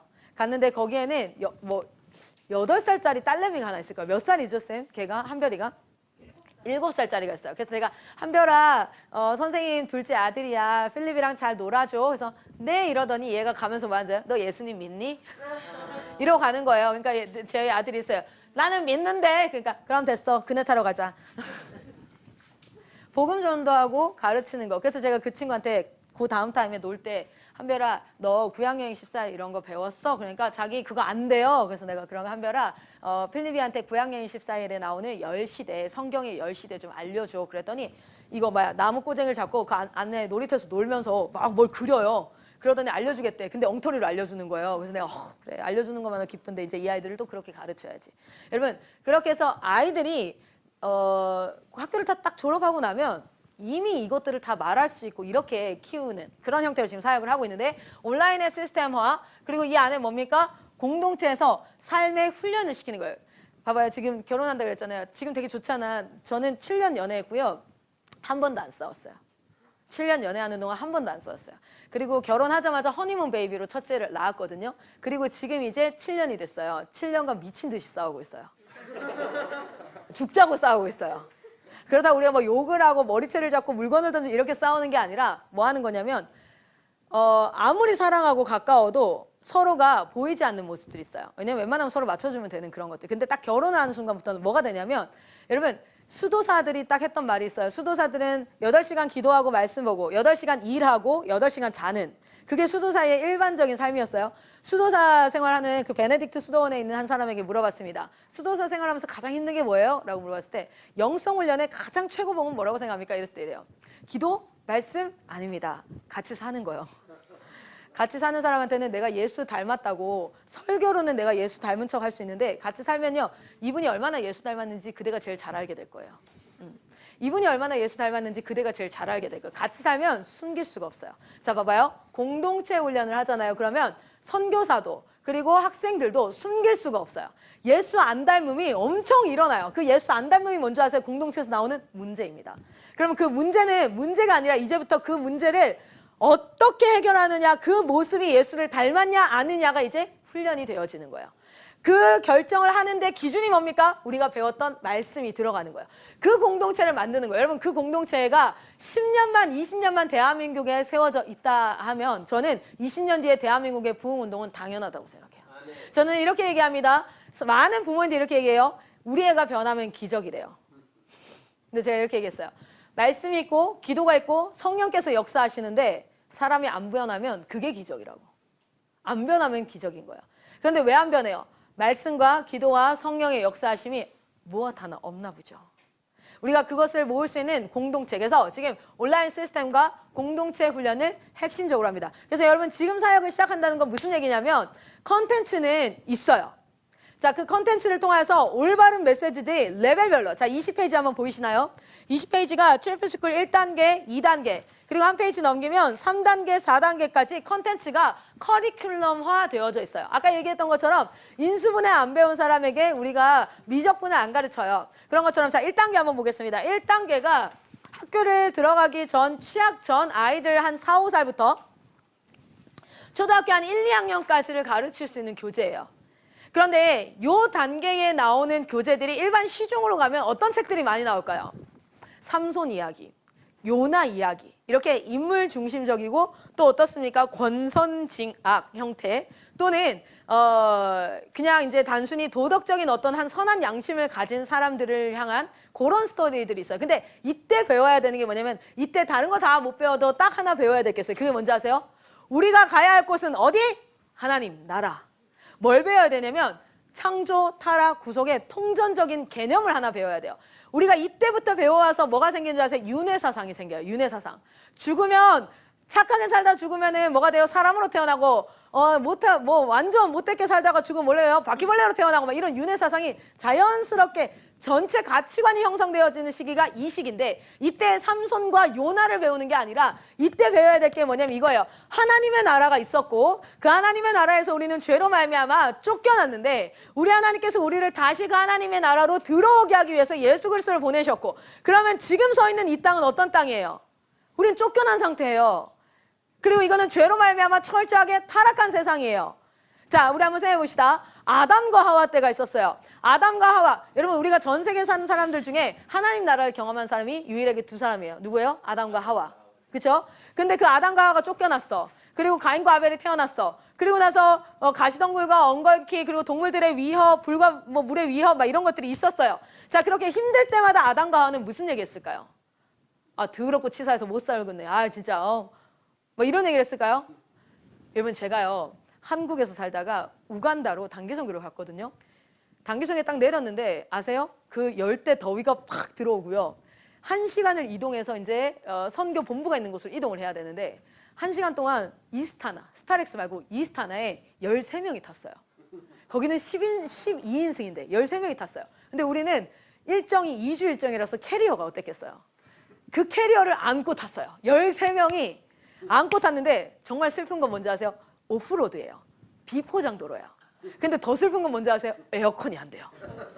이게 36도였거든요. 36도, 7도를 막 오가는 거예요. 에어컨이 안 되는데 그래서 문을 열면 먼지가 들어와요. 미쳐버린 줄 알았어요. 문을 닫으면 서로의 숨소리 때문에 미쳐버리거든요. 너무 더워서 열었다 닫았다 열었다 닫았다를 1시간 동안 하고 갔어요. 여러분 봐봐요. 한국을 경험했던 제가, 한국에 살았던 제가 딱 우간다를 경험하니까 무슨 말이 나온지 아세요? 아, 더럽고 못해 먹겠네, 못 살겠네가 아니에요. 아휴, 집에 가고 싶다. 이게 들었던 마음이에요. 집에 가고 싶다. 가인과 아벨이 태어난 아담과 하와가 어려움을 겪었을 때, 야, 애들한테 이런 얘기 했어요. 공부 열심히 해라. 공무원 돼야 된다. 영어 열심히 해라. 책 열심히 해야 된다. 너 TV 보면 안 돼. 바보 된 뭐 새끼야. 이런 얘기. 힘든 일이 생길 때마다 못 살겠다. 힘들다가 아니라 아담과 하와는 이 얘기를 했을 거예요. 하나님 나라는 에덴 동산은 이런데. 비교가 되더라고요. 제가 한국을 살다가 우간다를 가보니까 근데 우간다 사람들은 그거 하나도 이상하지 않아요. 너무 자연스러워. 왜냐면 한국이라는 걸 에어컨이라는 걸 경험해 본 적이 없어요. 경험하지 못한 사람은 갈망을 못해요. 근데 경험한 사람은 갈망할 수 있어요. 우리 아이들이 왜 이렇게 하나님 나라를 갈망하지 못할까요? 심지어 기성세대도 왜 이 땅에서 잘 살고 싶어 할까요? 왜 이 땅에서 문제가 일어나면 하나님이 왜 나에게 이런 일이 일어납니까 하고 왜 그럴까요? 이 땅은 그냥 절망의 도시예요. 어쩔 수 없어요. 그러면 뭐가 되는지 아세요? 갈망이 되어야 되는데 그러려면 어떻게 될까요? 하나님의 나라를 가르쳐야 되는 거잖아요. 그렇죠? 자, 봅시다. 요 첫 번째 챕터가 그겁니다. 여기 첫 번째 챕터에 밑에 소명 스쿨에 보면 언약의 꿈이라는 게 계속 나오죠. 언약 뭐냐면 이 땅은 망가진 세상이야. 그래서 여기서 희망을 가지고 여기서 뭐라고 잘 살고 잘 먹고가 아니야. 우리가 가야 할 곳은 어디? 하나님 나라. 이걸 여기 요 나이 때부터 필리바 해봐. 일어나봐. 자, 일어나. 자, 우리가 가야 할 곳은 어디? 하나님 나라. 쌤, 여기 설정에 들어가서 시간을 좀 늘려주시면 돼요. 시간 아직 있는데. 시간이 아직 있어요? 그럼 어떻게 해요? 재밌는 저기 사랑쌤한테 해달라고 하면 사랑쌤이 해주실 거예요. 거가 많은데 재밌는 거는 두 개 있는데. 아, 그렇구나. 들어가서 하세요. 둘째예요. 죄송해요. 강의를 방해했는데 졸음이 좀 깼죠. 자, 1단계의 언약에 대해서 그래서 그 언약에 있어서 언약을 알던 자 그리고 그 언약을 맺은 자 그런 인물들을 중심으로 언약으로 이 책을 전체적으로 그리고 처음부터 보면 성경은 전체적으로 구원의 이야기야. 그래서 이 아이들에게 가치관을 심는 컨텐츠를 먼저 합니다. 우리가 이 세상이 그렇게 이해되면 이 세상에 어려움이 생길 때마다 어떻게 되는 거예요? 돌아갈 곳이 있고 여기는 원래 그런 곳이지. 그래서 세상의 미련이 아니에요. 세상의 미련이 아니라 오히려 더 어려움이 있을 때마다 더 하나님의 나라를 향한 갈망으로 이어지게 돼 있어요. 그런데 우리가 신앙의 첫 단추를 잘못 깨면 어떻게 되는 줄 아세요? 내가 예수를 믿는데 왜 이렇게 어려운 일이 생기는 거야? 이렇게 되는 거야. 내가 예수님 앞에 뭘 잘못했을까? 뭘 잘못했길래 내 인생이 이렇게 꼬이는 거지? 이렇게 되는 거예요. 여러분 여기는요 이 죄의 세상, 절망의 세상 어떤 거냐면 내가 아무리 잘해도 여러분 우리 고속도로 운전하면 내가 아무리 안전운전해도 누가 나를 집박을 수 있는 거예요. 여기는 그런 곳이에요. 그래서 우리는 뭘 더 갈망하게 됩니까? 하나님 나라를 더 갈망. 그러니까 어려움이 있으면 있을수록 하나님의 나라를 더 갈망하는 자들로 키울 것인지 아니면 이 땅 가운데에서 내가 뭘 잘못했길래 나에게 이런 일이 일어나죠 하면서 원망하며 살게 될 것인지 그게 어디에서 결정이 되면 트리플스쿨 1단계에서 결정이 되게 돼 있어요. 이 가치관을 심는 컨텐츠 교재들이 쭉 형성이 되어져 있습니다. 그리고 이제 2단계로 넘어가게 되어져 있고요. 여러분이 현장에서 너무 잘 가르치고 싶었던 내용들 좀 정리해 놓은 거예요. 자, 트리플스쿨 2단계가 복음, 제자, 소명으로 해서 가장 이제 신앙에서 기초적인 것들 있죠. 주기도문이 대체 무엇을 얘기하는지, 사도신경은 무엇을 얘기하는지, 십계명은 무엇을 얘기하는지, 그리고 이제 복음스쿨은 성경을 통전적으로 읽어갈 거예요. 자, 읽어가는데 필요한 이해를 위한 가치관과 개념, 관점들을 잡아가는 형태입니다. 그런 식으로 되어져 있고, 그 다음 소명스쿨 같은 경우는 요 나이대가 초등학교 고학년 정도예요. 초등학교 고학년, 중학교 한 1학년인데 요 나이 때 뭐가 생기기 시작하냐면 여러분 아세요? 아이들이 부모를 너무 따르다가 이제 친구가 더 좋아지는 시기가 언제예요? 초등학교 4, 5, 6학년이에요. 그때부터 엄마 아빠 말을 좀 덜 듣기 시작하고요. 예전에는 놀다가도, 지금 저 친구는요, 장난감보다 엄마랑 같이 있는 게 좋아서 여기 와 있어요. 그런데 초등학교 한 6학년만 되면 엄마랑 여기 오자 그러면 어때요? 난 집에 혼자 있는 게 나은 거예요. 홈플러스 가자 그러면은 지금은요, 얘네들은요 모든 것을 다 집어 던지고 저를 따라옵니다. 그게 귀찮아요. 참. 저희 어머니가 그러더라고요. 그것도 한때야.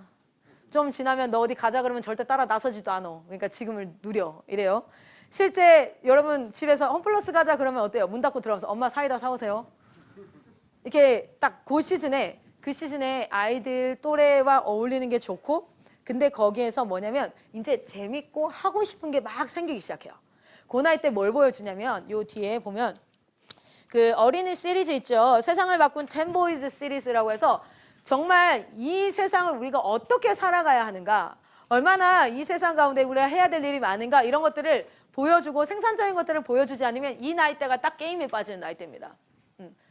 뭔가 하고 싶거든요. 뭔가 니즈가 엄청나게 올라오는 시즌이에요. 그래서 뭔가 하고 싶다. 그때 얘네들한테 이런 멋진 사람을 보여주고, 그리고 실제 영어 공부 해라가 아니라 영어를 잘하는 사람과 외국에 한번 가보면 되게 부러워져요. 애들이 뭐가 많은 때냐면 부러움이 엄청 많아요.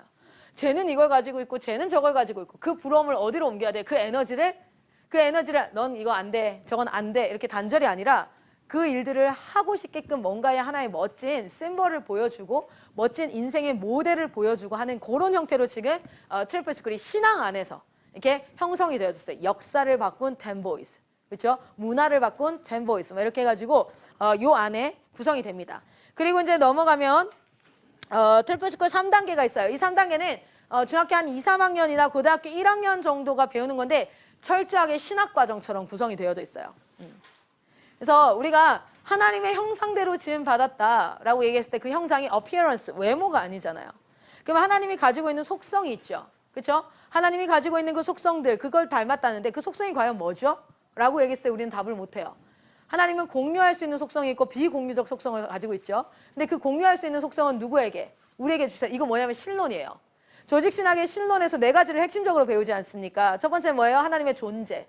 하나님 어떻게 존재해서 삼위일체. 그래서 조직신에서 되게 강력하게 배우는, 신론에서 배우는 것 중에 하나가 삼위일체. 그 하나는 뭐예요? 하나님의 이름에 대해서, 하나님 그분이 누구인가, 그 다음 하나님의 속성에 대해서, 마지막 하나님의 섭리에 대해서, 이러한 것들이 지금 3단계에 들어가 있어요. 근데 이거를 배울 만큼 그 앞에서 어느 정도 작업을 해놓은 거예요. 갑자기 이걸 가르치면 애들 어떤 상태가 되냐면 멘붕, 당황, 왜 나에게 이런 걸, 막 이렇게 되는데 앞에서 그 작업을 해오는 거예요. 그리고 나서 사실 3단계는 거의 신학, 3, 4단계가 신학에 준하는 과정으로 이루어져 있습니다. 그러면 하나님이 누구인가? 내가 망가졌다, 죄로 말미암아 철저하게 타락했다. 대체 뭐가 타락한 걸까요? 그냥 거짓말 좀 하고 폭력적이고 아니면 물건 훔치는 게 타락일까요? 아니지 않습니까? 하나님의 공유적 속성 가운데 지혜의 속성과 지식의 속성과 선함의 속성과 뭐 정의의 속성과 이런 것들이 철저하게 망가져서 그 형태는 이루고 있으나 어떻게 되고 있는 거예요? 사실은 그 안에서 왜곡되고 다 이기적으로 나를 다 향하게 되어져 있는 뭐 그런 것들. 자, 그런 것들을 가르치는 형태로 되어져 있어요. 자, 제가 여러분과 나누고 싶었던 것들은 요 부분들을 진짜 우리 대한민국의 초창기에도 어땠다고요? 성경을 가르쳤어요. 그럼 지금 다음 세대 부흥을 위해서 저희가 가르쳐야 될 게 이것이고, 저는 권해드립니다. IM이랑 같이 사역하지 않아도 괜찮아요. 그런데 저희가 IM 러닝이라는 홈페이지가 있고요. 이거를 가르쳐서 영상으로 다 해놨어요. 그러니까 사역을 시작하겠다고 뭐 하면 됩니까? 라고 묻는 분들한테는 제가 CVP 들으라고 하고요. CVP만 들어서는 안 돼요. 가르쳐야 될 게 워낙 많잖아요. 그래서 이 여기 나오는 책 하나에 예를 들어 제가 구원이라는 책을 강의를 해놨는데 구원책 잠깐 손에 쥐어 주시겠어요, 여러분? 네. 이거 이제 여기 중에 3단계 있죠. 여기 3단계에 보시면 처음 만나는 구원 이야기라고 두 번째 거가 있잖아요. 그게 이 책이에요. 이 책이 총 8챕터로 되어져 있어요. 그래서 이 안에 구원은 우리는 무엇으로부터 구원받았는가? From what? 무엇에 의해서 구원받았는가? By what? 그리고 무엇을 위해서 구원받았는가? For what? 이렇게 세 가지로 나눠서 네가 받은 구원이라는 게 뭐냐면 이런 거야 라고 질문이나 예화나 할 수 있는 활동이나 이런 것들로 쭉 만들어 놨단 말이에요. 그러니까 이런 것들을 하나하나 습득하셔서 IM이 다 해주는 게 아니라 저희는 이 재료를 다 드려요. 그러면 요것을 가지고 여러분이 그 현장에서 이러한 것을 가르치는 공동체를 만드는데 그 나이 때 애들이 다 뭐 해야 됩니까? 신학 공부만 하고 있을 수 있나요? 아니죠. 뭐 해야 되죠? 학습도 해야 되잖아요. 공부도 해야죠. 그래서 오전에 마이클 선생님 그 얘기 한 거예요. 워싱턴 크리스찬 스쿨. 일반적으로 아이들을 데리고 있으려면 학교도 같이 해야 되는데 학교 하려면 선생님이 있어야 되잖아요. 그런데 국영수사과 5과목 선생님만 해도 한 달에 200만 원만 줘도 1000만 원이에요. 어떻게 학교를 하냐고요. 그런데 온라인으로 5과목을 하는데 외국 선생님들이 국제학교 수업으로 다 진행을 하고 생활기록부가 나와요. 그러니까 검정고시를 안 봐요. 학교를 안 다니고 대안학교를 하면 다 검정고시를 보잖아요. 근데 검정고시를 안 보고 생활기록부가 나오고 졸업장이 나와요. 그리고 이 아이들이 뭐가 됩니까? 공동체 목사님이 점수가 100점 만점이면 40점을 우리가 줄 수 있어요. 거기에 항목이 신앙, 독서, 음악, 체육이 들어가 있어요. 그래서 그 점수를 실제로 하고 우리가 주면 돼. 그래서 점수에도 관여할 수 있는데 생활기록부도 쓸 수 있고 학생신문도 유학생으로 될 수 있는데 월 30만 원으로 해서 아이들을 할 수 있게. 그리고 그 30만 원 저희 본부로 오는 거 아니에요. 그 필리핀 문교부에 등록되어 있는 그 교육법인 학교로 가는 거예요. 그렇게 그 학교를 하면서 그러면서 이 부분들을 같이 가르치자는 거예요. 그게 저희가 리뉴젠 공동체입니다. 자, 여기까지 좀 이해가 되셨나요? 네, 그러면 우리 그 다음 스텝으로 한번 넘어가 보도록 하겠습니다. 자, 네. 일단은 리뉴젠 공동체에 대해서 같이 한번 이야기를 나눠보도록 할게요. 저희가 IM 한국 본부입니다. 저는 한국 본부의 대표로 있고요. 한국 본부는 그 IM 선교회는 이 선교회는 대한예수교 장로교회 백석 대신에 대표가 조재영, 어색하죠 이름이. 마이클 선교사님이세요. 마이클 선교사님 한국 이름이 조재영이에요. 거기 대표로 되어져 있고 그 IM 선교회는 한국 본부, 미국 지부, 인도 지부, 중국 지부, 필리핀 지부 이렇게 각 지부가 있어요. 그 지부는 각 나라에 맞춰서 필리핀은 IM Phil God's Dream Church라는 법인으로 이루어져 있어요. 그러니까 필리핀에 속해져 있는 법인이에요. 그러니까 저희가 법적 근거가 한국 본부는 그 한국 다음 세대 살리기 운동 본부라는 그 법인 아래에서 같이 되어지고 있고 저희의 모든 컨텐츠는 IM 러닝 정보통신 판매 사업자에 다 속해져 있어요. 그래서 불법으로 되어져 있는 게 하나도 없다라는 거 말씀드리는 거고 저희가 책도 출판 사업자가 따로 있어서 저희 남편이에요. 저희 남편이 출판 사업 대표로 있고 거기에서 사역을 다 하고 있어요. 그리고 이거는 곧 넘길 거예요. 제자들에게 넘길 겁니다. 자, 어쨌든 마지막 시대 한 사람을 전인격 전인생 전방향 선교사로 세워가기 위해서는 건강한 컨텐츠와 그리고 그것을 훈련할 수 있는 공동체가 있어야겠다. 거기에 헌신해서 저는 여기 살아요. 아이들과 같이 살면서 아이들 왔다 갔다 하면서 그렇게 같이 생활하면서 그래서 제 영성을 숨길 수가 없어요. 진짜 숨길 수가 없어요. 짜증나서 여기서 여기까지 단전에서부터 우라가 치밀어 오는데 옆에 애들이 있어요. 그래서 방금 내가 설교했던 게 서로 사랑하라. 사랑하자. 전 부부싸움도 못해요. 바로 옆집이 맞쌤이에요. 벽 하나 두고 맞쌤이에요. 그래서 우리는 부부싸움을 카톡으로 해야 되나 봐요. 맞쌤도 부부싸움 안 하시더라고요. 그래서 부부싸움 안 하신다 했더니 레베카 쌤이 얘기하더라고요. 카톡으로 한다고. 카톡으로 다 하고 있다고. 그래서 저희 내부에 훈련생 간사, 인턴 선교사, 종신 선교사 이렇게 그리고 지역교회 협력 선교사님들이 많이 있습니다. 지금 여기까지 한번 보여드리고 그래서 저희는 지금 전국에 리뉴젠 공동체와 또는 기독교 교육 공동체 두 군데를 세우고 있어요. 뭐냐면 하나는 공통점은 뭐냐면 둘 다 워싱턴 크리스찬 스쿨이라는 것을 통해서 학교 사역을 합니다. 학교 사역을. 왜냐면 그 나이 때 아이들이 공부를 하지 않으면 공부를 잘할 필요는 없어요. 그런데 공부를 하지 않으면 인격이라든지 사회생활이나 이런 것들이 성장이 안 돼요. 실제로. 그래서 이거는 나중에 제가 강의 찍어 놓은 게 있으니까 한번 보셨으면 좋겠어요. 우리가 신앙훈련만 한다고 해서 아이들이 다 잘 크는 게 아니에요. 신앙훈련은 기초 근간이고 생활과 학습과 선교나 활동들을 다 해야 되거든요. 자, 그런데 리뉴젠 공동체와 그 기독교 교육 공동체의 차이는 두 가지예요. 한 가지예요. 여긴 두 가지네요. 워싱턴을 둘 다 해요. 그런데 여기는 워싱턴만 하고 나머지의 그 해야 될 훈련들 있죠. 신앙이나 생활이나 이런 것들은 우리 교회가 알아서 하겠다. 컨텐츠나 이런 것들도 다 알아서 하겠다. 이미 잘하고 계시는 분들 많으시거든요. 근데 무조건 다 이렇게 하라고 하는 게 아니라 기독교육 공동체. 근데 리뉴젠 공동체는 제가 방금 얘기했던 이런 부분 있죠. 이런 커리큘럼과 컨텐츠가 워싱턴 제외하고 이런 커리큘럼도 다 저희랑 동일하게 하시는 거예요.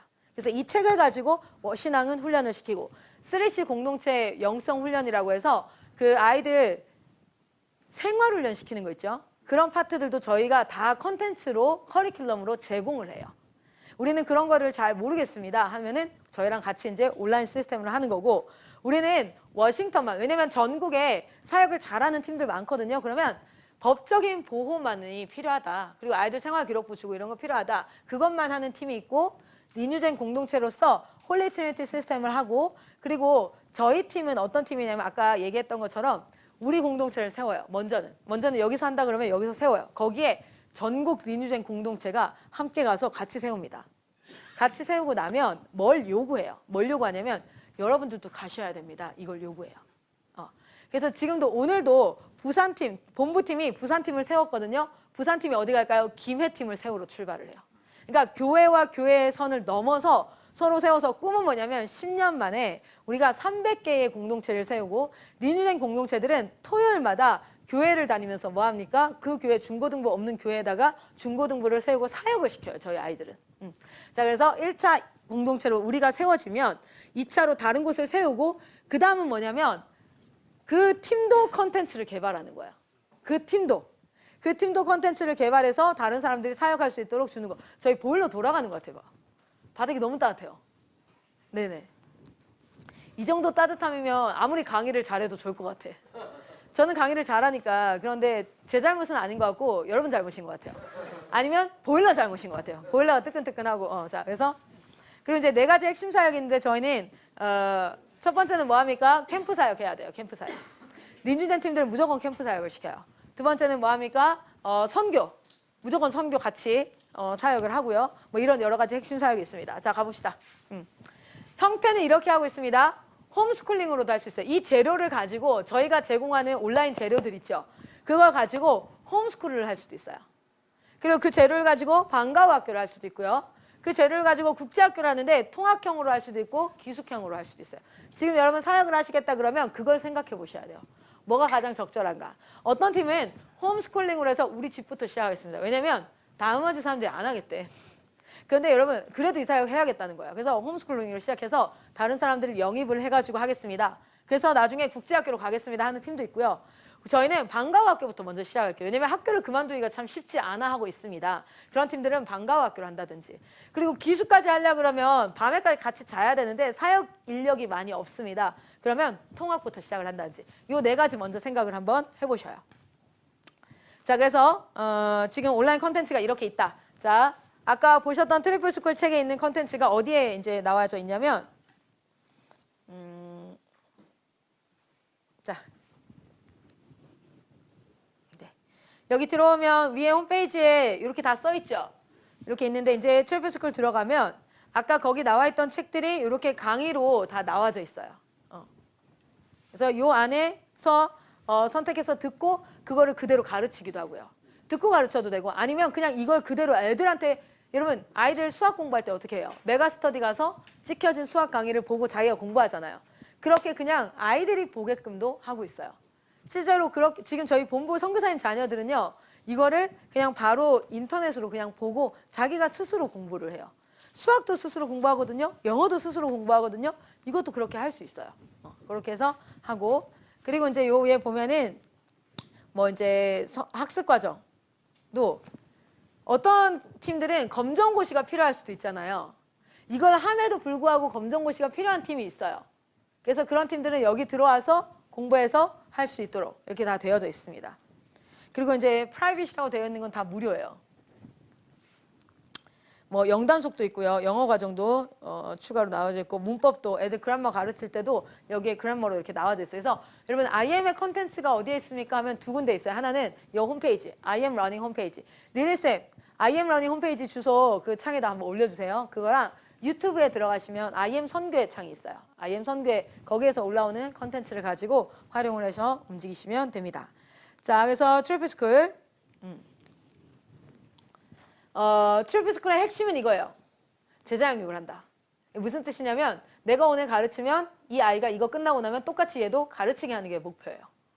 근데 이거를 안 하고 하면 이거 안 하고 하면은 사실은 공동체가 힘있게 가기가 어려워요. 나중에 여기 만약에 우리 집사님이 사역을 딱 시작하시잖아요. 그러면 집사님이 처음에는 혼자 하잖아요. 중소기업 어때요? 스타트업 혼자 다 해야 되잖아요. 근데 그게 10년 간다고 생각해 보세요. 시작할 수 있으시겠어요? 못해요. 그런데 1년은 할 수 있잖아요. 근데 그 1년 동안 뭐 해야 돼요? 다음에 할 때는 나랑 똑같이 가르칠 수 있는 애를 만들어내는 게 내 목표여야 된다고요. 제가 주일학교 강의도 꽤 많이 다녔거든요. 주일학교 교사 선생님들 강의를 많이 다녔는데 물어봤어요.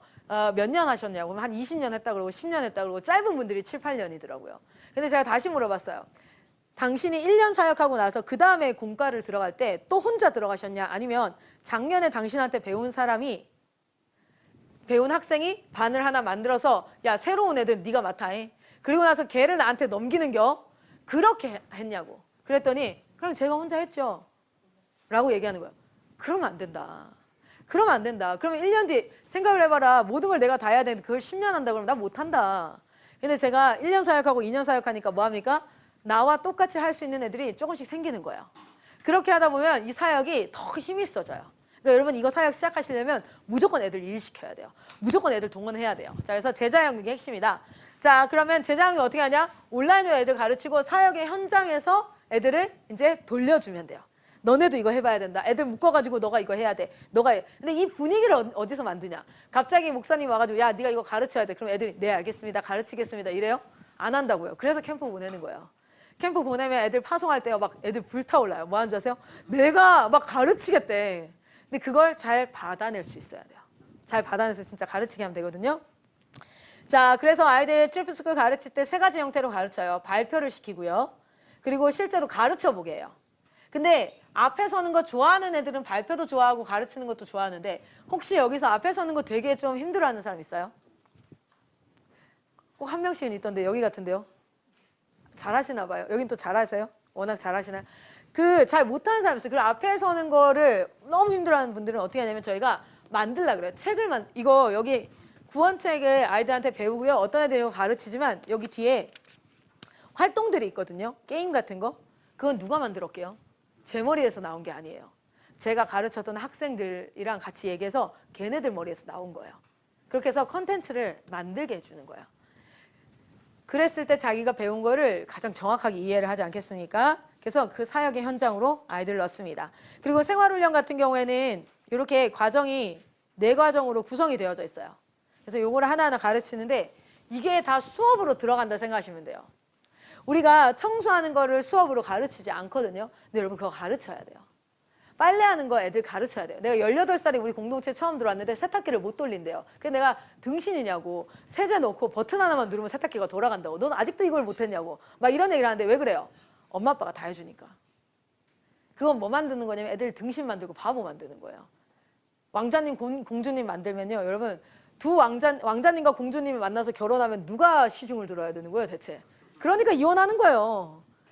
진짜. 그러니까 조금만 힘들면 막 갈라지고 이렇게 하는 거잖아요. 그래서 제가 이거 다 손톱 깎는 거부터 시작해가지고 양치질하는 거, 뭐 하는 거, 싸그리 진짜 몸 관리하는 것들, 뭐 이런 것들 다 가르치는 훈련이 우리 안에 사실은 있어야 된다는 거. 자, 그래서 뭐 이것 인사하는 거, 아이 컨택하는 거, 대답하는 거, 복명보창. 이 복명보창이 남자 훈련하는데 굉장히 중요한데 군대 가서도 하잖아요. 근데 그런 개념보다는 남자애들 훈련할 때 핵심적으로 제가 하는 게 이거예요. 항상 하는 말이 있어요. 네가 그런 말을 했을 때 상대가 어떤 마음일 것 같아.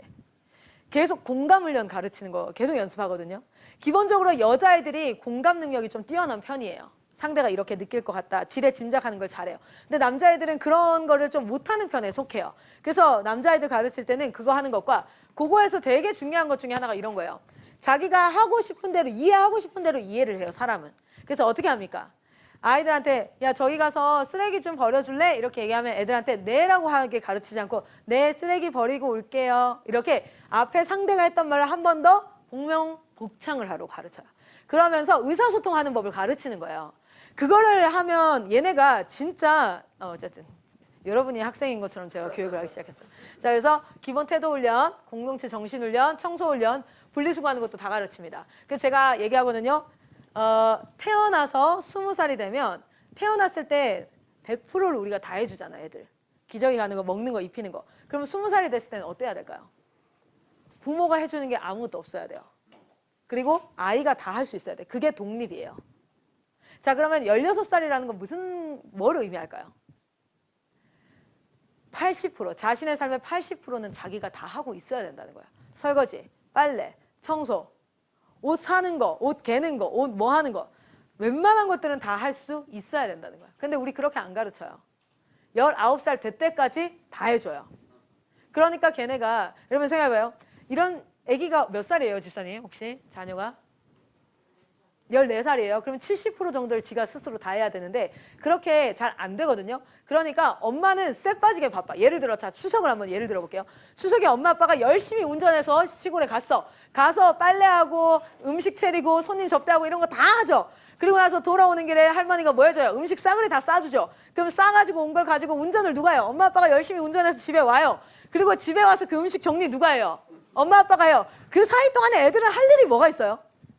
할 일이 없으니까 뭐예요? 심심하니까 뭐예요? 게임하는 거예요. 엄마 아빠는 머리 파마할 시간도 없어. 엄마 아빠는 친구 만날 시간도 없어. 왜요? 할 일이 너무 많아. 근데 애들은 뭐예요? 할 일이 아무것도 없어요. 그러니까 엄마 나 파마하게 돈 줘요. 엄마 나 친구 만나게 돈 줘요. 엄마 나 게임하고. 왜요? 시간이 너무 많아.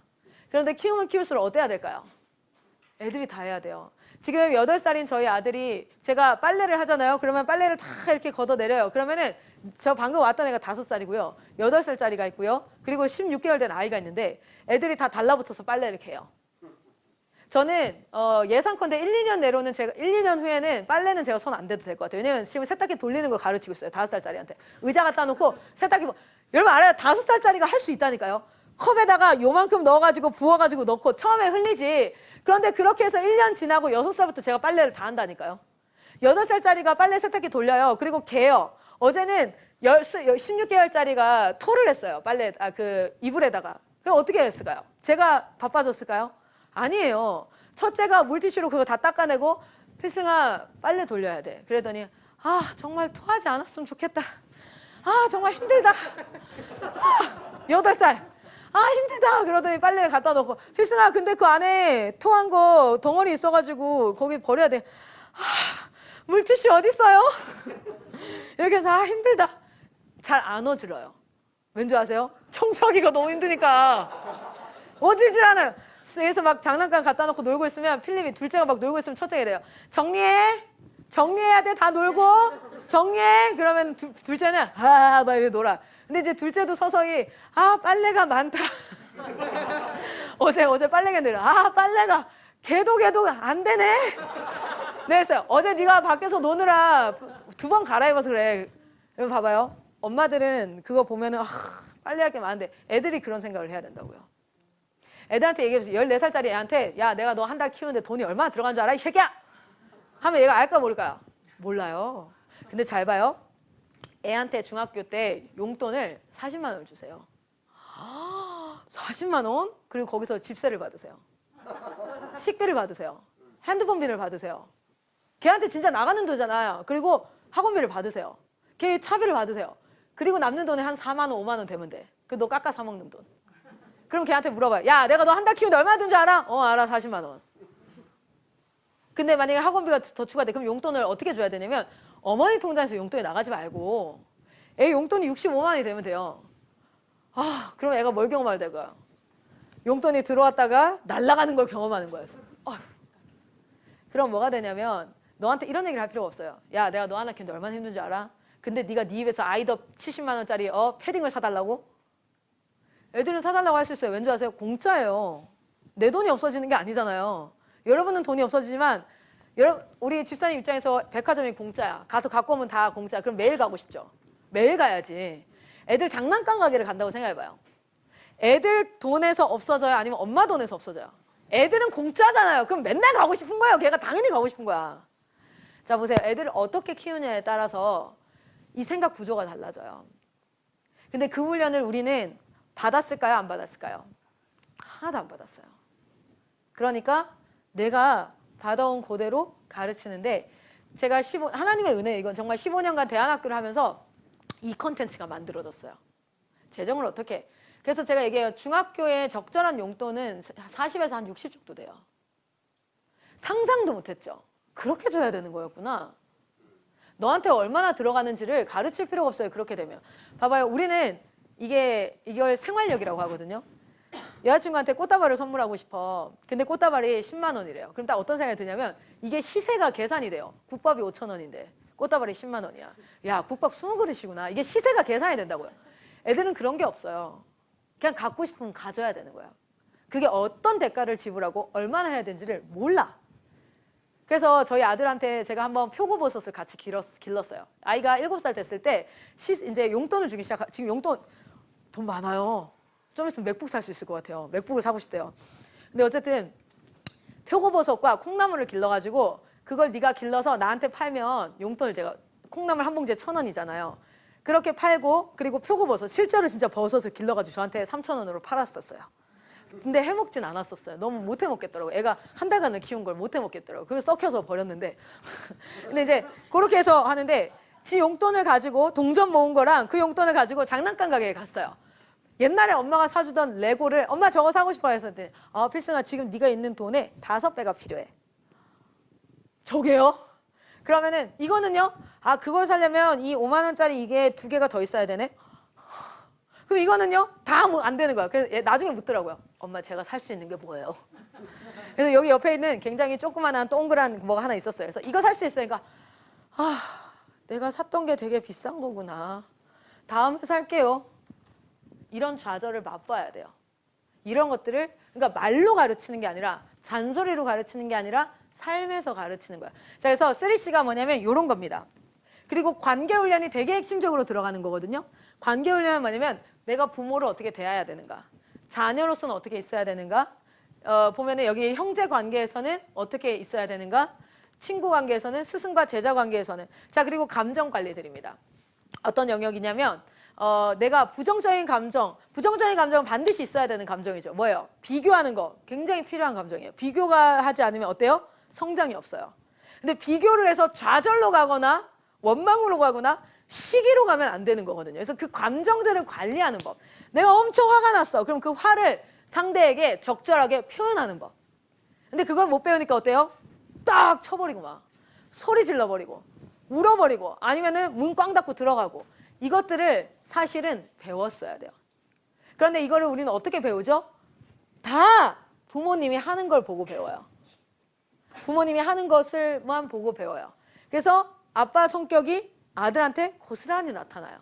엄마의 행실이 자녀들한테 고스란히 나타나요. 이걸 뭐라 합니까? 되물림이라고 얘기해요. 되물림을 바꿀 수 있는 건 딱 하나예요. 교육이에요. 아빠가 엄청 술주정뱅인데 그 자녀가 아닐 수 있어요. 충분히. 뭘 통해서? 교육을 통해서. 우리는 지금 영적으로도 문화적으로도 습관적으로도 되물림이 되고 있어요. 대한민국의 문화라는 것이 계속해서 내려오고 있어요. 우리는 그것을 끊어야 될 것들을 끊어야 돼요. 그리고 새로운 것들을 교육해야 돼요. 저는 지금 그 사역을 하고 있는 사람입니다. 자, 그래서 이런 콘텐츠들이 있고요. 학습 시스템은 제가 나중에 설명을 드리고 이거는 온라인상에 들어가면 워낙 많이 설명하고 있어요. 저희가 지금 유학 보내는 거, 국내 입시하는 거 이런 것들은 설명이 워낙 많이 되어져 있으니까 여러분이 좀 수고해서 굳이 여기까지 왔는데 그걸 볼 필요는 없잖아요. 그래서 온라인에서 그 아이엠 성교의 유튜브 영상을 계속 팔로우 하시다 보면 요 내용들은 충분히 숙지가 됩니다. 자, 그러면 요거 한번 보고 갈게요. 저희 학교 워싱턴 크리스천 스쿨을 여러분이 하시게 되면 학생 생활 기록부가 나온다는 거예요. 그러니까 대안학교라면 검정고시를 보는 게 아니라 그냥 일반 학교 졸업하는 것과 동일하게 나오고요. 필리핀 문교부에서 나오고 그것을 유학을 간 친구들은 그 학교 졸업장을 어떻게 하죠? 대사관으로 공증을 해요. 대사관 공증이라는 걸 해요. 그렇죠? 그 공증이 가능한 GPA를 받아요.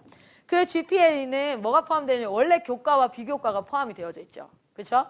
교과와 비교과가 포함이 되어져 있는데 교과는 수업에 대한 시험 성적, 비교과는 뭐예요? 동아리 활동하고 학생회하고 막 이런 거 이제 활동하는 것들, 봉사활동하고. 자, 그런데 저희가 5과목은 온라인으로 수업을 듣습니다. 나머지 4과목은 신앙, 독서, 그리고 미술, 체육. 요거는 공동체에서 활동을 하게 해요. 그리고 그걸 가지고 공동체 목사님이나 디렉터분이 뭐 하게 합니까? 점수를 주게 하고 있어요. 네. 이렇게 되어져 있어요. 보고서가 있고요. 공동체 팀들이 보고서를 올리면 그 보고서에는 막 점수 기록하는 것도 있고 이렇게 있거든요. 이거 쓰는 법 이런 것들이 어디에 나와 있을까요? CBUP에 교육이 되어져 있어요. 그래서 요거를 올리면 여러분이 지금 하는 활동들이 다 생활 기록부에 기록이 되어질 수 있습니다. 그러니까 지금 IM 선교회의 어떤 영역을 많이 확장하려고 하는 게 아니라 한국 기독교 교육이 한 10년 동안 아마 굉장히 강화되어져야 할 거예요. 지금 국가 공교육으로는 도저히 아이들이 신앙인으로 자라날 수 없어요. 그런데 학교 안 보내면 대책이 있나요? 대책이 없어요. 그리고 실제로 아이들 되게 무식해져요. 제가 아이들한테 얘기하는 것 중에 하나가 우리가 무조건 진화론을 배우면 안 된다가 아니에요. 진화론을 아는데 배우는데 이게 틀렸다는 걸 아는 게 중요한 거예요. 다 신앙적인 것만 하면 세상과 분리되어져야 돼요. 같이 못 살아요. 그리스 로마 신화를 안 배워야 되는 게 아니에요. 그게 틀렸어. 그런데 하나님 없는 세상에서 사람들이 신을 만들고자 했던 거야. 그것으로 나온 결과가 바로 이런 모습이야. 라는 것을 생각할 수 있는 상태로 가치관이 세워진 아이를 키운다는 거지. 세상적인 거는 안 해. 아무것도 안 할 거야. 우리는 말씀만 볼 거야. 그러면 세상에 영향을 미칠 수가 없게 되죠. 세상의 지도자가 돼야 되잖아요. 세상의 가장 밑에서부터 가장 위까지 영향력을 미치는 사람으로 서야 되잖아요. 자, 봅시다. 이거는 나중에 한번 영상으로 설명을 드리도록 하겠습니다. 아이고, 얘를 제가 줄여버렸네요. 자, 그러면 한번 요 파트만 좀 보고 마무리할게요. 자, 공동체 사역을 하려면 저희가 요 설계도도 강의 한번 보셨나요? 이 설교대에 대한 강의. 보셨나요? 안 보셨다면 할 거고 보셨다면 넘어갈 거예요. 네, 그래서 알려주세요. 넘어가도 되나요? 네네, 다 보셨어요? 안 봤어요. 아, 그래요. 대신 대답하신 거잖아요. 보셨잖아요. 좋아? 기본적으로 저희가 공동체를 일으킬 때 제일 처음에는 컨퍼런스를 하게 합니다. 여러분 교회에서, 여러분이 하고자 하는 그곳에서 컨퍼런스를. 그리고 두 가지를 동시에 이제 이 사역을 시작했다면 CBUP를 좀 시작하십시오. 왜냐면 세부적으로 알아가야 되니까. CBUP가 강의가 이렇게 구성이 되어져 있거든요. 자, 봅시다. 여러분이 그러니까 제가 CBUP를 왜 만들었냐면 이 사역을 하겠다는 분들이 궁금해하는 모든 질문들을 모아서 강의로 찍어낸 거예요. 똑같은 말을 제가 수백 번 하고 있더라고요. 입에 단내나 죽을 것 같았어요. 진짜. 그래서 예를 들면 이런 거예요. 학교를 세울 때 리뉴젠이 뭔가. 리뉴젠을 하려면 사역을 시작하려면 어떤 체크리스트. 뭐부터 시작해야 되고 어떻게 해야 되는지. 그리고 법적인 형태는 어떻게 가야 되는가. 실제 인큐베이팅을 오려면 어떻게 해야 되는가. 워싱턴이라는 건 무엇인가. 재정은 학비는 어떻게 측정을 해야 되고 그리고 장학금은 여러분 하다 보면 장학금도 줘야 돼요. 장학금 같은 경우에는 어떻게 해야 될 것이며 실제 운영 면에서는 얼마의 재정을 가지고 생각을 해야 되고 뭐 이런 것들.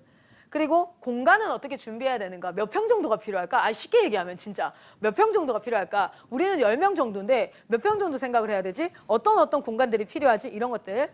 자, 그리고 입시 설명을 제가 꼭 하게 해요. 왜냐면 대안학교를 할 때 여러분 아이들이 우리 안에서 잘 키워질 겁니다가 아니라 사회로 우리는 파송해야 되잖아요. 그럼 그 파송하는 길이 어디예요? 대학 입시예요. 아이들 대학 입시까지 연결해 줄 수 있어야 되니까 여러분이 어느 정도는 설명해 줄 수 있어야 돼요. 그래서 그거를 하고요. 그리고 입학 설명회를 해야 될 거 아닙니까?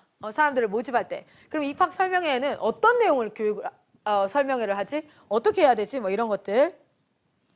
그리고 통합형 학교는 어떻게 운영하고 기숙형 학교는 어떻게 운영해야 될까? 시간표는 어떻게 짜야 되지? 하루 시간표는 짤 수 있겠는데 전체 1년 시간표라든지 뭐 한 학기 학사일정 이런 건 어떻게 짜야 되지 다 궁금해 하시거든요. 그러니까 그거를 제가 수백 번 얘기하다가 안 되겠다 싶어서 찍은 거예요. 자, 그리고 그러면 학사일정을 짜려면 초등커리는 어떻게 해야 되지? 중등은, 고등은 여기서 말하는 건 국영수 상화가 아니에요. 이거는 워싱턴에서 한다 그랬잖아요. 그런데 워싱턴은 국제학교야. 한국사 가르칠까요? 안 가르칠까요? 안 가르쳐요. 국어 가르칠까요? 안 가르쳐요. 그리고 실제 초등학교 때 배워야 되는 게 국영수 상화 말고도 있잖아요. 그런 부분들은 어떻게 해야 되지? 그리고 영어 수업이에요. 그러면 영어는 어떻게 가르쳐야 되지? 이런 것들. 그리고 SDL, 자습은 어떻게 해야 되지?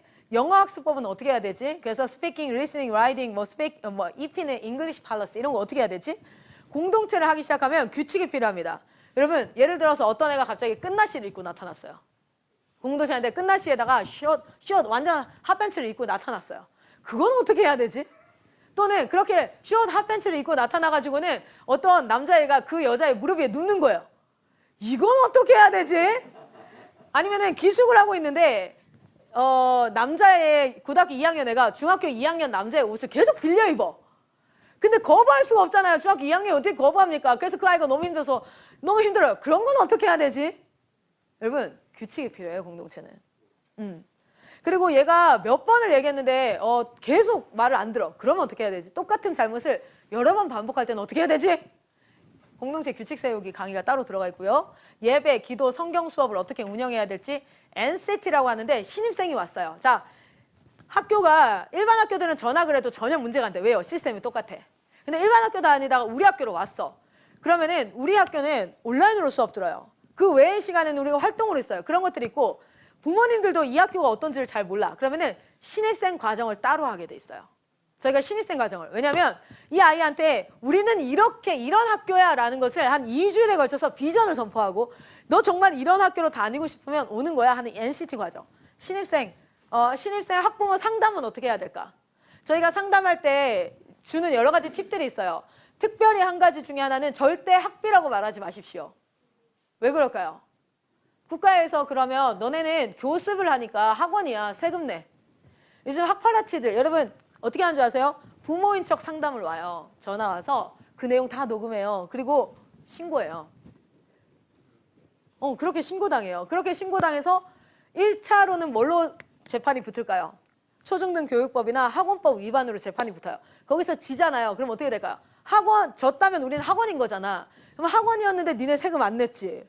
학비 다 받았는데 5년이 소급으로 계산되거든요. 세금은 세금 폭탄 맞는 거예요. 그래서 2차 재판이 들어가요. 누구한테? 국세청에서 들어와요.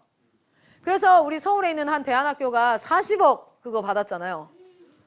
재판에서. 그래서 그런 것들도 저희가 학부모 상담을 할 때 학비 절대 말하지 마시고 교육 헌금. 여러분 우리가 아이들 교육시켜주고 있죠? 학비에 관련돼서는 어디로 보내고 있습니까? 워싱턴 문교부 등록된 합법적인 공간으로 학비를 내고 있어요. 그 팀은요 다 세금 내요. 필리핀 팀으로 다 세금 냅니다. 그러니까 그건 문제 안 돼. 근데 우리가 받는 건 뭘까요? 아이들 먹고 신앙훈련하고 이런 것들이기 때문에 다음 세대 작정원금 뭐 이런 식으로 해서 저희가 받게 한다든지 이런 부분들에 있어서 신입생 상담 그리고 학생 상담 아이들 잘 파악해야 됩니다. 아이들이 왜냐면 우린 공동체이기 때문에 한 아이가 딱 들어오잖아요. 그 아이의 영향을 다 받아요. 그래서 얘가 만약에 예를 들어 가출을 했다가 막 핸드폰 사기라든 요즘에 가출하는 아이들 80%가 다 어때요? 돈을 벌기 위해서 어떻게 합니까? 이건 여러분이 이제 다음 세대 사역을 하셔야 되니까 아셔야 될 거예요. 돈을 벌기 위해서 애들이 요즘에 불법에 엄청 사용되고 있어요. 어떻게 해요? 자기 이름으로 핸드폰을 SK, KT, LG 뭐 알뜰폰으로 다 해. 그거 할부잖아요. 그리고 나서 어떻게 하면 요즘 왕따를 그렇게 시켜요. 다 핵해서 그 핸드폰 뺏어요. 그리고 그 핸드폰 어떻게 합니까? 자기는 한 대에 대포폰으로 150만씩 팔아. 그럼 얘는 뭐 하는 거예요? 그거 갚는 거예요. 삥을 그렇게 뜯어요. 엄청 지능적이에요. 그리고 조폭들이 어떻게 해요? 그런 사람들이 실제 범죄를 할 때 14살 생일 안 지난 애들을 통해서 그거 하죠. 왜요? 촉법소년. 그렇게 애들 뭐 물건 훔쳐와라. 뭐 해라. 요즘엔 그렇게 왕따를 시키잖아요. 그리고 여자애들은 뭐예요? 신상을 어디에다가 올려? 동성애 사이트라든지 아니면 성매매 사이트에 올려가지고 걔가 한번 가서 몸 팔고 오면 10만 원인데 자기가 5만 원, 너 5만 원 줄게. 그리고 뭐예요? 통장 개설하죠. 국내 통장 개설이 잘 안 되니까 어떻게 합니까? 싱가포르라든지 아시아권에 중국이라든지 이렇게다가 통장 개설해서 그 통장을 대포 통장으로 하면 내가 월 10만 원씩 너한테 줄게. 요즘에는 장난 아니에요. 근데 그걸 알고 있는 애가 한 팀이 실제로 있었더니 공동체에 들어왔어. 잘 훈련받고 있던 애들인데 얘가 야, 한 달에 10만 원씩 따박따박 용돈 받을 수 있어. 네 이름으로 통장 하나 만들면 돼. 여러분 안 넘어가는 애가 누가 있을까요? 실제 저희 학교 졸업생 중에 하나도 대포 통장을 준 혐의로 한 달에 50만 원씩 준다 해가지고. 근데 돈도 안 줘요. 그리고 심지어. 그래서 걔가 걸렸어요. 초범이라서 500만 원 선고받았어요. 벌금 500만 원. 걔네 엄마가 그 500만 원 갚고 얼마나 가슴을 쳤는지 몰라요. 근데 어떻게 해요? 대학교 1학년을 들어갔는데 그 대학교에 친구가 알려줬대요. 친구가 알선했대요. 요즘에 나이트가 아니라 어디 클럽에서 기본적인 코카인이라든지 이런 마약들, 담배처럼 쉽게 하는 것들. 청소년 지금 마약 노출률이 10%가 넘어갔죠? 10명 중에 1명이 마약을 경험했대요. 10%가 넘어갔어요. 자, 보세요. 그래서 신입생들 학생 상담하고 했을 때 이런 아이들은 어떻게 분류를 하고 이런 부분들이 굉장히 필요합니다. 그리고 우리가 그 아이들을 그러면 다 안 받아 버려? 그게 아니에요. 그래서 이런 팀만 전담으로 하는 팀을 저희가 지금 실제로 본부에서 그런 아이들을 받아내서 훈련을 하고 있고, 그리고 추후에는 따로 떼내서 그런 팀을 전담으로 해서 하는 사역들. 지금 사실 청년의 에너지가 어디로 가야 되냐면, 여러분 우리가 그냥 정말 하나님의 일을 하고 싶습니다 이게 아니에요. 현장에 뛰어들어야 돼요. 저는 23살에 저보고 신대원 가라 하더라고요. 많은 분들이 야 신학하라고, 사역하라고. 근데 마이크 선생님 저한테 뭐라는지 알아요? 신학해야 되고 다 해야 되는데 현장부터 들어와. 그래서 제가 현장에서 사역하면서, 근데 제가 신학도 그렇고 교육학도 그렇고 상담학도 그렇고 굉장히 높은 점수로 다 패스한 이유가 뭔지 아세요? 사역에서 절박하니까 공부는 더 잘 되더라고요. 공부해서 들어가는 게 아니라 현장에서 아이들을 살리기 위해서 하니까, 그러니까 제가 지금 37밖에 안 되는데 이런 컨텐츠를 만들어내요. 왜냐면 죽일 수 없잖아요. 얘네들 저는 청년들이 이렇게 야성 있게 일어났으면 좋겠어요. 지금 대한민국에 제2의 부흥의 시대가 와야 될 때입니다. 평양 대부흥운동이 와야 될 때인데, 선교사들이 와서요, 정말 언더우드부터 시작해서 얼마나 많은 선교사들이 피와 땀과 죽음과 눈물과 기도와, 그들은 진짜 하루에 언더우드 선교사 실제 이거 번역하는데 하루에 2시간, 3시간 잤대요. 제가 지금 컨텐츠 만드는데 2시간, 3시간 자거든요. 그러면서 얼마나 자랑스러운지 몰라요. 주님, 내가 그 한국을 일으켰던 초기 선교사의 그 모습을, 그 삶을 살아가고 있습니다. 나는 청년들이 그렇게 섰으면 좋겠어요. 전 23살에 사역을 처음 시작했어요. 그리고 지금 만 14년 차입니다. 그런데 제가 지금 있는 이 사역의 모습이 너무너무 감사하지만 만족할 수 없어요. 하나님, 대한민국에 평양 대부흥운동같이 부흥운동이 일어나야겠습니다. 다음 세대 부흥이 일어나야겠습니다. 그래서 철저하게 현장으로 들어가게 돼 있어요. 자, 그래서 이런 것들, 그리고 이제 CBOP가 아이들을 패밀리로 묶어가지고 관리하는데, 그런 관리는 어떻게 해야 되는지, how to do it에 대해서. 그리고 사역자들이 잘 배워서 시작한 팀이 아니잖아요. 여러분 교육학 하셨어요? 상담학 하셨어요? 영어 잘하십니까? 여러분 신학 하셨습니까? 이거 다 한 사람을 구하기가 얼마나 힘들어요. 근데 이게 다 필요한데 어렵잖아요. 그러니까 뜨거운 마음을 가진 자여야 시작해야 돼요. 뜨거운 마음을 가진 사람은 배워갈 수 있어요. 여러분 제가 어떤 마음이냐면, 제가 봤어요. 레베카 선교사님이 셋째가 당뇨예요. 셋째가 소아당뇨예요. 레베카 선교사님은 의과 출신이 아니에요. 그런데 자기 아들이 당뇨에 걸리니까 당뇨병의 전문가가 되더라고요. 사람을 살리고 싶고 내 새끼가 있잖아요. 그럼 어떻게 되는 줄 아세요? 뭐든 배워서라도 살려야 돼요. 그래서 마이크 선교사 얘기하는 게, 가슴이 뜨거운 사람이 사역을 시작해야 된다. 하고 그러니까 똑똑한 사람이 사역 시작하면 됩니다. 그리고 그 지식 안에서 사역이 딱 국한되어져요. 아니에요. 우린 뭐든 배울 수 있어요. 그래서 우리 선교단체는 뭐 하는 줄 아세요? 뭐든 배워야 돼요. 얼마 전에 코로나 지나가고 나서 약의 전문가가 되셨어요, 다들. 코로나를 자체 약으로 치료하시더라고요. 약의 전문가가 되시더라고요. 뭐든 배워요. 저는 요즘에 웬만큼 건축에 대해서 전문가가 돼가고 있습니다. 이거 건축 이렇게 하고 나니까 뭐든 배우는 거예요. 실제로 제가 인도 단기 선교를 갔는데, 그날 다른 팀이 먼저 들어가고 저는 여권에 문제가 있어서 후발타자로 들어가게 됐어요. 그러니까 하루 후에 들어갔어요. 그러니까 픽업을 원래 차량으로 나왔다가, 저는 그 선교사님의 아내 선교사님이 오토바이로 나오셨어요. 픽업을 델리 공항으로. 가는데 뒤에 저는 캐리어를 싣고 오토바이 타고 성교사님 전 델리 한 시간을 오토바이로 가야 된대요. 뭐 그런 거는 당연한 일이더라고요. 그래서 아 오토바이로 1시간을 이동할 수 있구나. 막 가는데 갑자기 얘가 탈캉 왕왕왕왕왕 빵 이러는 거여서 섰어요. 길 한가운데서 오토바이가 퍼졌어요. 그런데 진짜 깜짝 놀란 게 뭔지 아세요? 사모님이 요 정도 나이 되시는 것 같아요. 근데 갑자기 잠깐 내려봐. 혜진 순장 잠깐 내려봐. 이러면서 왜요? 그러니까 갑자기 이걸 열더니 장갑을 되게 우아하시거든요.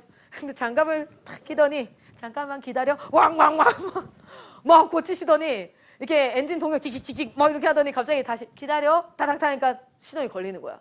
그래서 어머 이런 걸 배우셨어요. 그러니까 배우긴 뭘 배워. 성교하면 다 해야지. 너무 우아하게 얘기하는데 제가 감동의 눈물.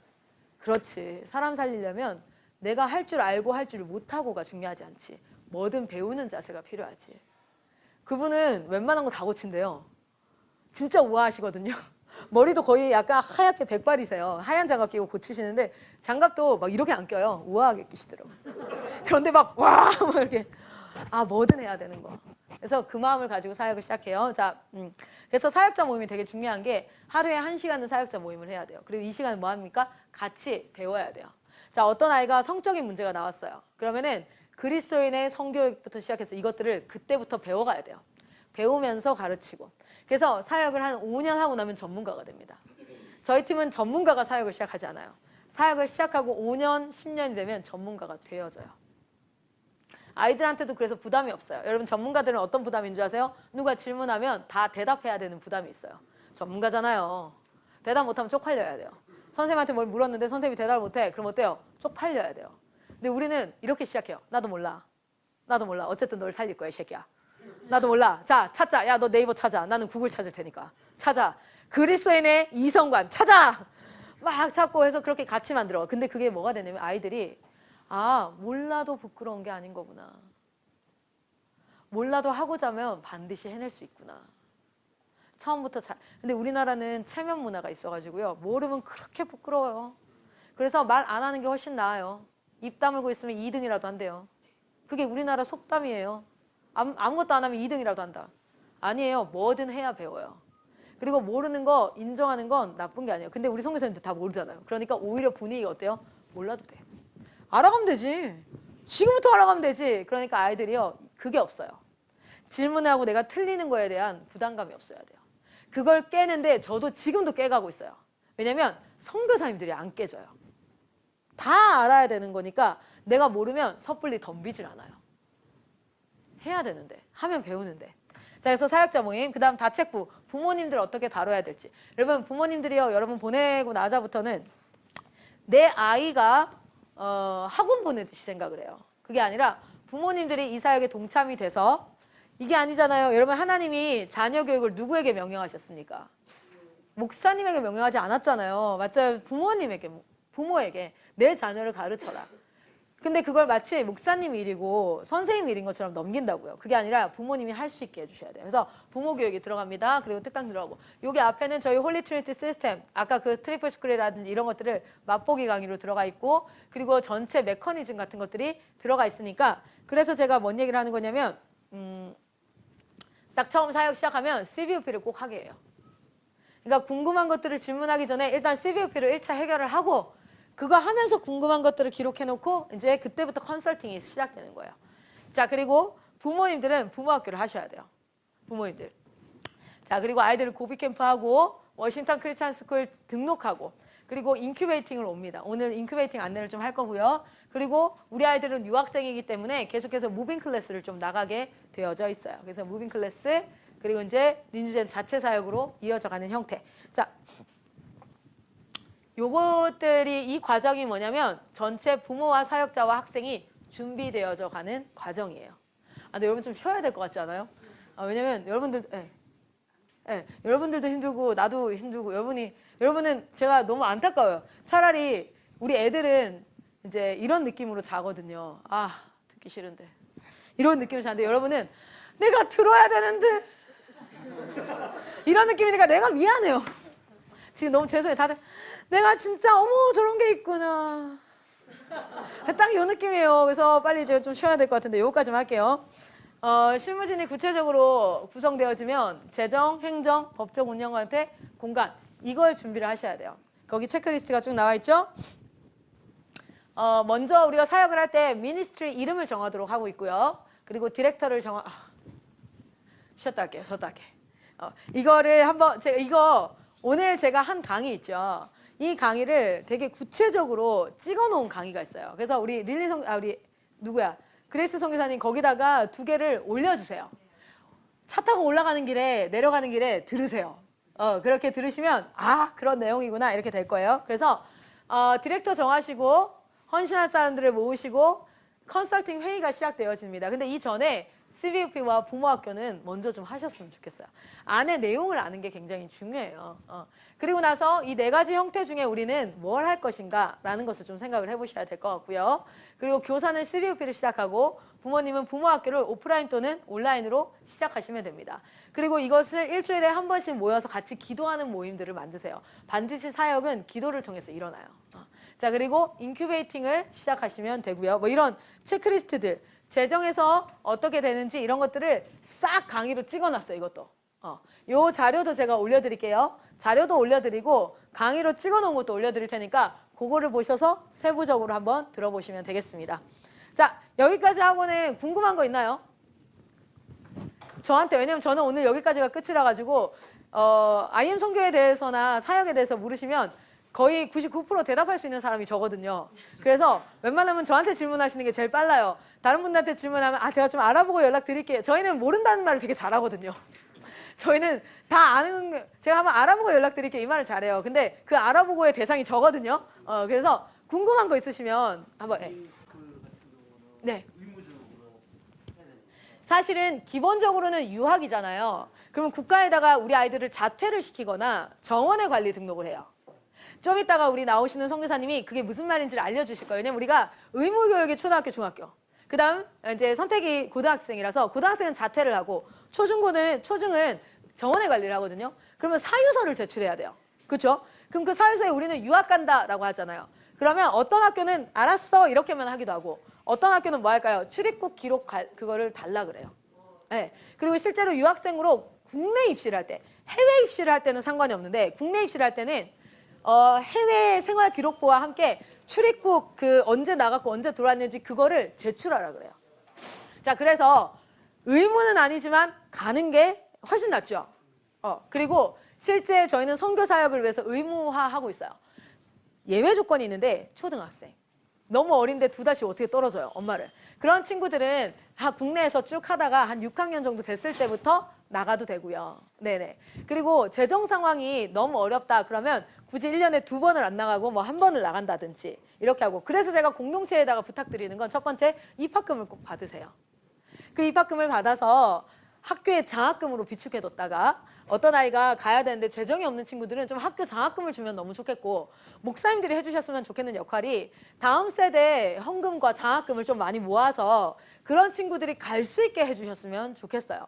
왜냐하면 이걸 안 갔을 경우에는 사실은 아이들에게 피해가 있을 수 있기 때문에 완전 의무는 아닙니다. 그래서 조율이 가능해요. 초등학생들 같은 경우. 그런데 중학교 3학년 이후부터는 웬만하면 가야 돼요. 왜냐면 기본적으로 입시에 중학교 3학년, 고등학교 1학년, 2학년, 3학년 요 4학년 정도가 입시에 다 들어가게 돼 있어요.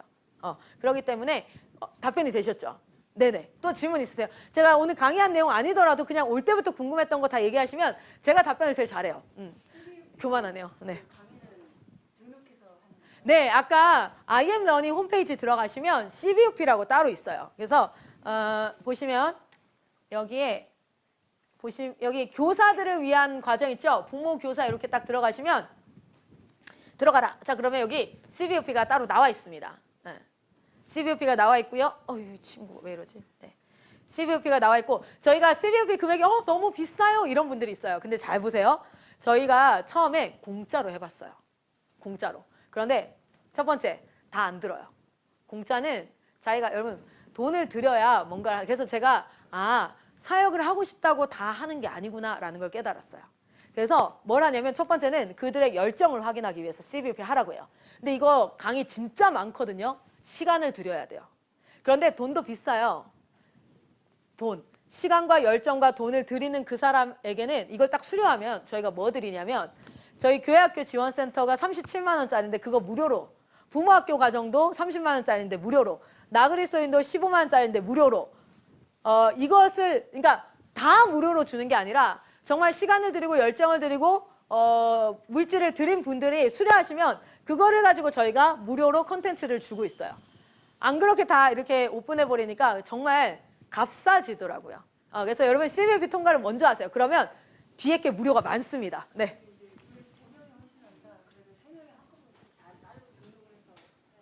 네, 기본적으로는 개별당 되어지게 되어져 있어요. 그래야 그 분에게 저희가 무료로 강의를 제공하는 거기 때문에. 그런데 어쨌든 그 공동체에서 한 명만이라도 수료를 하면, 그리고 공동체를 세우면 대표 아이디라는 걸 줘요. 그 공동체를 위해서. 그 공동체는 대표 아이디에 따라서 무료로 들을 수 있는 걸 또 들을 수도 있어요. 그런데 CVOP는 하실 선교사들은 다 따로 하셔야 돼요. 개별로 되어져 있어요. 자, 또 질문 있으신가요? 네. 워싱턴 스쿨과 상관없이 있는 컨텐츠 저희가 이용할 수 있는 거 가지고 해도 되고요. 워싱턴에서 ESL 과정을 온라인 수업으로 해줘요. 6시부터 8시까지 1시간에 40분 정도 하거든요. 그래서 영어 과정을 해줘요. 방과후학교 아이들을 위해서. 네네네네. 네네네네. 그렇게 해주고 있어요. 근데 그걸 하셔도 되고 방과후학교는 안 하셔도 괜찮아요. 네, 잠시만요. 사랑쌤, 그때 만들었던 거 워싱턴 그것도 한번 올려주세요. 네. 온택 영어는 이쪽 홈페이지에 들어오면 여기 온택 회화라고 들어와 있죠. 네, 여기에다가 클릭해서 들어가시면 여기 막 공지가 올라와 있네요. 잠시만요. 여기에서 온택 잉글리시 소개도 있고 수강 신청하는 방법이 여기에 있어요. 이렇게 홈페이지에 들어오셔서 내가 신규생으로 수강을 신청하겠습니다. 로그인을 해야 되는데 제가 로그인이 안 돼 있어서 자 로그인을 회원가입을 하시면 수강 신청을 하실 수 있어요. 네, 그래서 온택 회화를 하셔도 괜찮아요. 저희가 온택이라는 말이 붙으면 실시간이에요. 그래서 화상 영어인데 월, 화, 목, 금 한 타임에 40분씩 하는데 4만 원이고요. 이분들은 누구냐면 필리핀의 마이크 종사님이 제자로 키웠던 엔츠 신학교 학생들이에요. 그들이 재정도 벌면서 필리핀 학생들이 신학생 비용 내기 진짜 힘들거든요. 그런데 그들이 영어를 해요. 그리고 하나님 얼마나 사랑하겠어요? 그 사람들이 영어 수업을 해줘요. 그럼 우리가 그들은 우리 때문에 재정을 창출해서 자체 사역을 또 할 수 있고 우리는 또 영어를 배울 수 있어서 너무 좋고 그렇게 해서 하는 게 온택이니까 온택은 많이 해주셨으면 좋겠어요. 네, 또 질문 있으세요? 방과후 운영 같은 경우에는 여기 있는 재료들을 가지고 구성을 하셔야 돼요. 그래서 제가 그 재료가 뭔지를 아는 게 중요하다고 얘기하는 게 방과후를 한다고 딱 생각을 해보세요. 그 CVOP에 가면 학사 일정 그 강의가 아까 있었잖아요. 거기에서 제일 먼저 세팅하라고 하는 게 뭐냐면 몇 시에 시작해서 몇 시에 끝날까를 생각을 해보셔야 돼요. 자, 방과후 학교를 한다. 그럼 예를 들어서 내가 4시부터 8시까지 하겠다. 어떤 팀은 3시부터 6시까지 하겠다. 학교 끝나는 시간이 있을 거 아니에요. 그러면 그 시간이 총 3시간이다. 방과후학교 3시간 운영을 할 거면 그중에 1시간은 밥을 먹는다 치면 2시간이네. 그럼 그 2시간을 뭐를 하면 좋을까? 내가 CVF를 배워보니까 신앙이랑 학습을 해야겠네. 뭐 이렇게 이제 재료를 가지고 저희가 드리는 재료를 가지고 그걸 가지고 홈스쿨을 할 수도 있죠. 방과후학교를 할 수도 있죠. 그래서 그걸 만들어내는 거야. 그래서 저희 팀은 다 만들어 놓고 이대로 하세요 하질 않아요. 왠지 아세요? 그게 듣는 사람 입장에서 되게 편하거든요. 우리 두 날개라든지 이런 시스템들 딱 만들어져 있죠. 그거 갖고 와보세요. 얼마나 적용이 되던 거예요, 현장에서. 현장에서 그 적용이 잘 돼요? 안 돼요. 왠지 아세요? 그걸 만든 그 본부와 현장의 상황이 다르기 때문에 그래요. 그래서 거기에는 재료가 있어야 돼요. 그 재료를 가지고 가서 내 현장에 맞춰서 만약에 초등 방과후 학교를 한다고 생각해 봅시다. 자, 초등 방과후 학교는 몇 시에 학교 마칠까요? 2, 3시에 맞춰야 돼. 그러면 방과후 학교가 몇 시부터 시작해야 될까요? 2시 반에서 3시에는 시작을 해야 돼요. 그럼 3시에 시작해서 요즘에 저녁 먹여서 보내주면 얼마나 고마울까요? 부모들은 밥 먹여주는 게 제일 고맙거든요. 그러면 밥 먹고 7시에 집에 간다. 그러면은 3시부터 7시까지 일정을 짜는 거예요. 1시간 밥 먹는다 치면 3시부터 6시까지 3시간이에요. 신앙훈련하고 숙제하고 공부도 할 수 있게 해주고 온택 회화를 40분간 해서 우리 아이들을 글로벌 리더 영어로 하고 그리고 수요일 날은 악기를 좀 가르쳐야겠네. 독서 연습도 시켜야겠네 하면서 구성을 하는 거예요. 그래서 저희 팀은 어떤 팀이냐면 처음 만난 사람들은 뭐야 우리가 다 해야 되네 이렇게 하시는 분들 있어요. 그런데 하시는 분들은 적용력이 굉장히 높아져요. 만들어진 기성품 옷을 가져가면 S 사이즈를 딱 가져가면 S 사이즈에 맞는 사람만 입을 수 있죠. 그렇죠? 그런데 재료를 가져가면 여기에서 요리하는 대로 나오는 거예요. 그래서 같은 재료를 가지고 산의 진미에 맛있는 음식을 만드는 사람도 있고 같은 재료를 저희 남편이 옛날에 저한테 그랬었는데 제가 미역국에다가 그 좀 특이한 걸 넣어봤어요. 저는 도전 정신이 강하거든요. 그랬더니 저희 남편이 이러더라고요. 와 엄마가 요리 재료를 가지고 쓰레기를 만드셨네. 웃으면서 막 이렇게 얘기하더라고요. 정말 죄송해요. 어쨌든 근데 같은 재료를 가지고 어떻게 할 수 있어요? 맛있는 걸 만들기도 하고 어떻게 되게 이렇게 할 수 있잖아요. 그래서 여러분 가셔서 재료로 만드신다 생각하시면 돼요. 그래서 컨설팅을 해요 저희는. 요 안에 것들을 잘 활용하세요. 잘 배우셔야 돼. 이런 게 있구나 저런 게 있구나 열심히 배우셔야 돼요. 근데 그거 가지고 이제 뭘 시작하냐면 시간표가 짜져 있는 걸 여러분 가져가시는 게 아니라 컨설팅을 해요. 그럼 제가 제일 먼저 저 질문이 되게 많지 않아요? 처음 제가 만나면 어디서 왔어요? 뭐 했어요? 교회는 어때? 왜냐면 그 상황을 알아야 우리 재료가 가서 어떻게 만들어지면 좋을까? 그럼 어떤 팀은 방과후 학교를 시작하는 게 훨씬 좋은 팀이 있죠. 어떤 팀은 홈스쿨을 한 4가정이 이미 하고 있어. 그러면 그 홈스쿨 팀들을 먼저 빌드업을 시켜서 거기를 뭉치게 하는 형태로 전략을 짠다든지. 그래서 컨설팅이 되게 중요하겠죠. 저기 우리 집사님이 시작을 한다 해도 사실은 이 재료를 가지고 컨설팅이 중요한 거죠. 그 중요한 건 여러분이 얼마나 하고 싶은가 열정이 불타오르고. 자, 또 질문 있으세요? 네.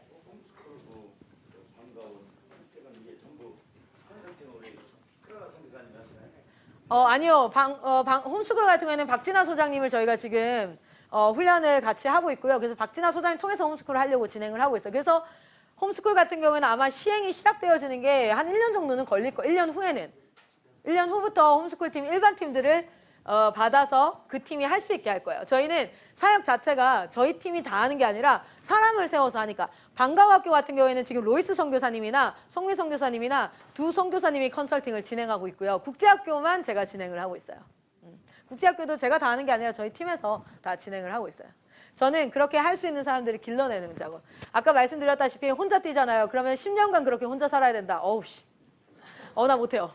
그런데 지금 뭐 하는 거냐면 다른 사람도 할 수 있게 만드는 거니까. 그래서 최봉신 목사님이 홈스쿨을 하려고 하면 저한테 연락 주셔서 홈스쿨 팀이랑 연결해 주세요 하면은 거기 팀이랑 연결해서 컨설팅이 시작될 거예요. 네. 또 질문 있으신가요? 네. 네네. 네. 네. 저희 그 필리핀 센터랑 그 학교랑 MOU를 맺었거든요. 네. 일단 한번 요 책자를 한번 보실까요? 워싱턴 크리스찬 스쿨 책자를 한번 보시면 요게 워싱턴 크리스찬 스쿨에 대한 안내인데요. 6페이지부터 쭉 나와 있어요. 그러니까 근데 굉장히 중요한 질문이에요. 왜냐면 하다가 멈춰버리면 안 되니까. 네. 그래서 워싱턴 크리스찬 스쿨의 소재지가 마닐라 필리핀 쪽에서 한 1시간, 여기는 한 40분 정도. 저희는 다스마리나스에 있습니다. 다스마리나스가 가비테 시티인데요. 다스마리나스에 있고 저희에서 한 30분 정도 거리에 있는 그 마닐라 사우스우즈라는 골프 클럽의 그 안에 학교가 있고요. 그리고 이제 그 옆으로 봤을 때 제가 뭘 설명을 드릴 거냐면 학교 연역이 있고 로고가 있는데 학교 관계자가 보면 교장 선생님이 외국인이거나 이사장이 외국인일 때는 MOU가 굉장히 불안해요. 네. 그리고 MOU라는 것 자체가 사실은 계약보다 좀 더 약한 개념이거든요. 계약은 어기면 어떻게 해야 돼요? 법정 소송이 가능한데 MOU는 파기한다고 해서 이게 막 법정 소송이 가지는 않아요. 그런데 저희가 이 학교를 고른 이유가 이 학교 말고도 여러 학교가 있었어요. 그래서 첫 번째 말씀드릴 수 있는 건 이 학교가 만약에 만에 안에 안 되더라도 저희는 다른 학교가 있어서 커리큘럼을 이어갈 수 있는데 특별히 이 학교를 선택한 건 첫 번째는 한국인 이사장과 한국인 그 실장님이라고 보이죠. 한국인 이 행정실장님인데 이게 외국 학교가 힘든 게 뭐냐면 서류 하나 달라고 할 때 겁내 오래 걸려요. 외국은. 그런데 한국인 실장님이 있어서 진짜 빨라요. 이번에 해보시는 분들 아시는데 이번에 하얼구 팀에서 하는데 오늘 오후 7시에 저녁에 7시에 그 입학 증명서를 좀 보내달라고 했는데 그게 9시에 나오더라고요. 그러니까 굉장히 일을 그렇게 하시는 분들이에요.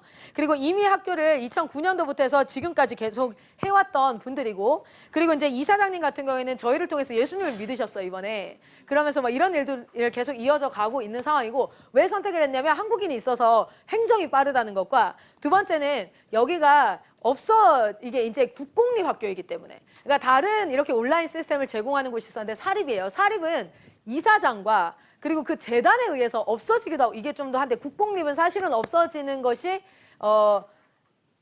훨씬 더 위험률이 적어요. 리스크가 적고, 그리고 금액이 학비가 30만 원이었어요. 실제 굉장히 커리큘럼이 너무 좋은 거예요. 이 학교 너무 하고 싶다 했는데 한 달에 120만 원 내라더라고요. 그래서 120만 원 내고 온라인으로 수업 들으는 게 얼마나 보편화가 될 수 있겠어요. 우리는 사역하려고 하는 거니까.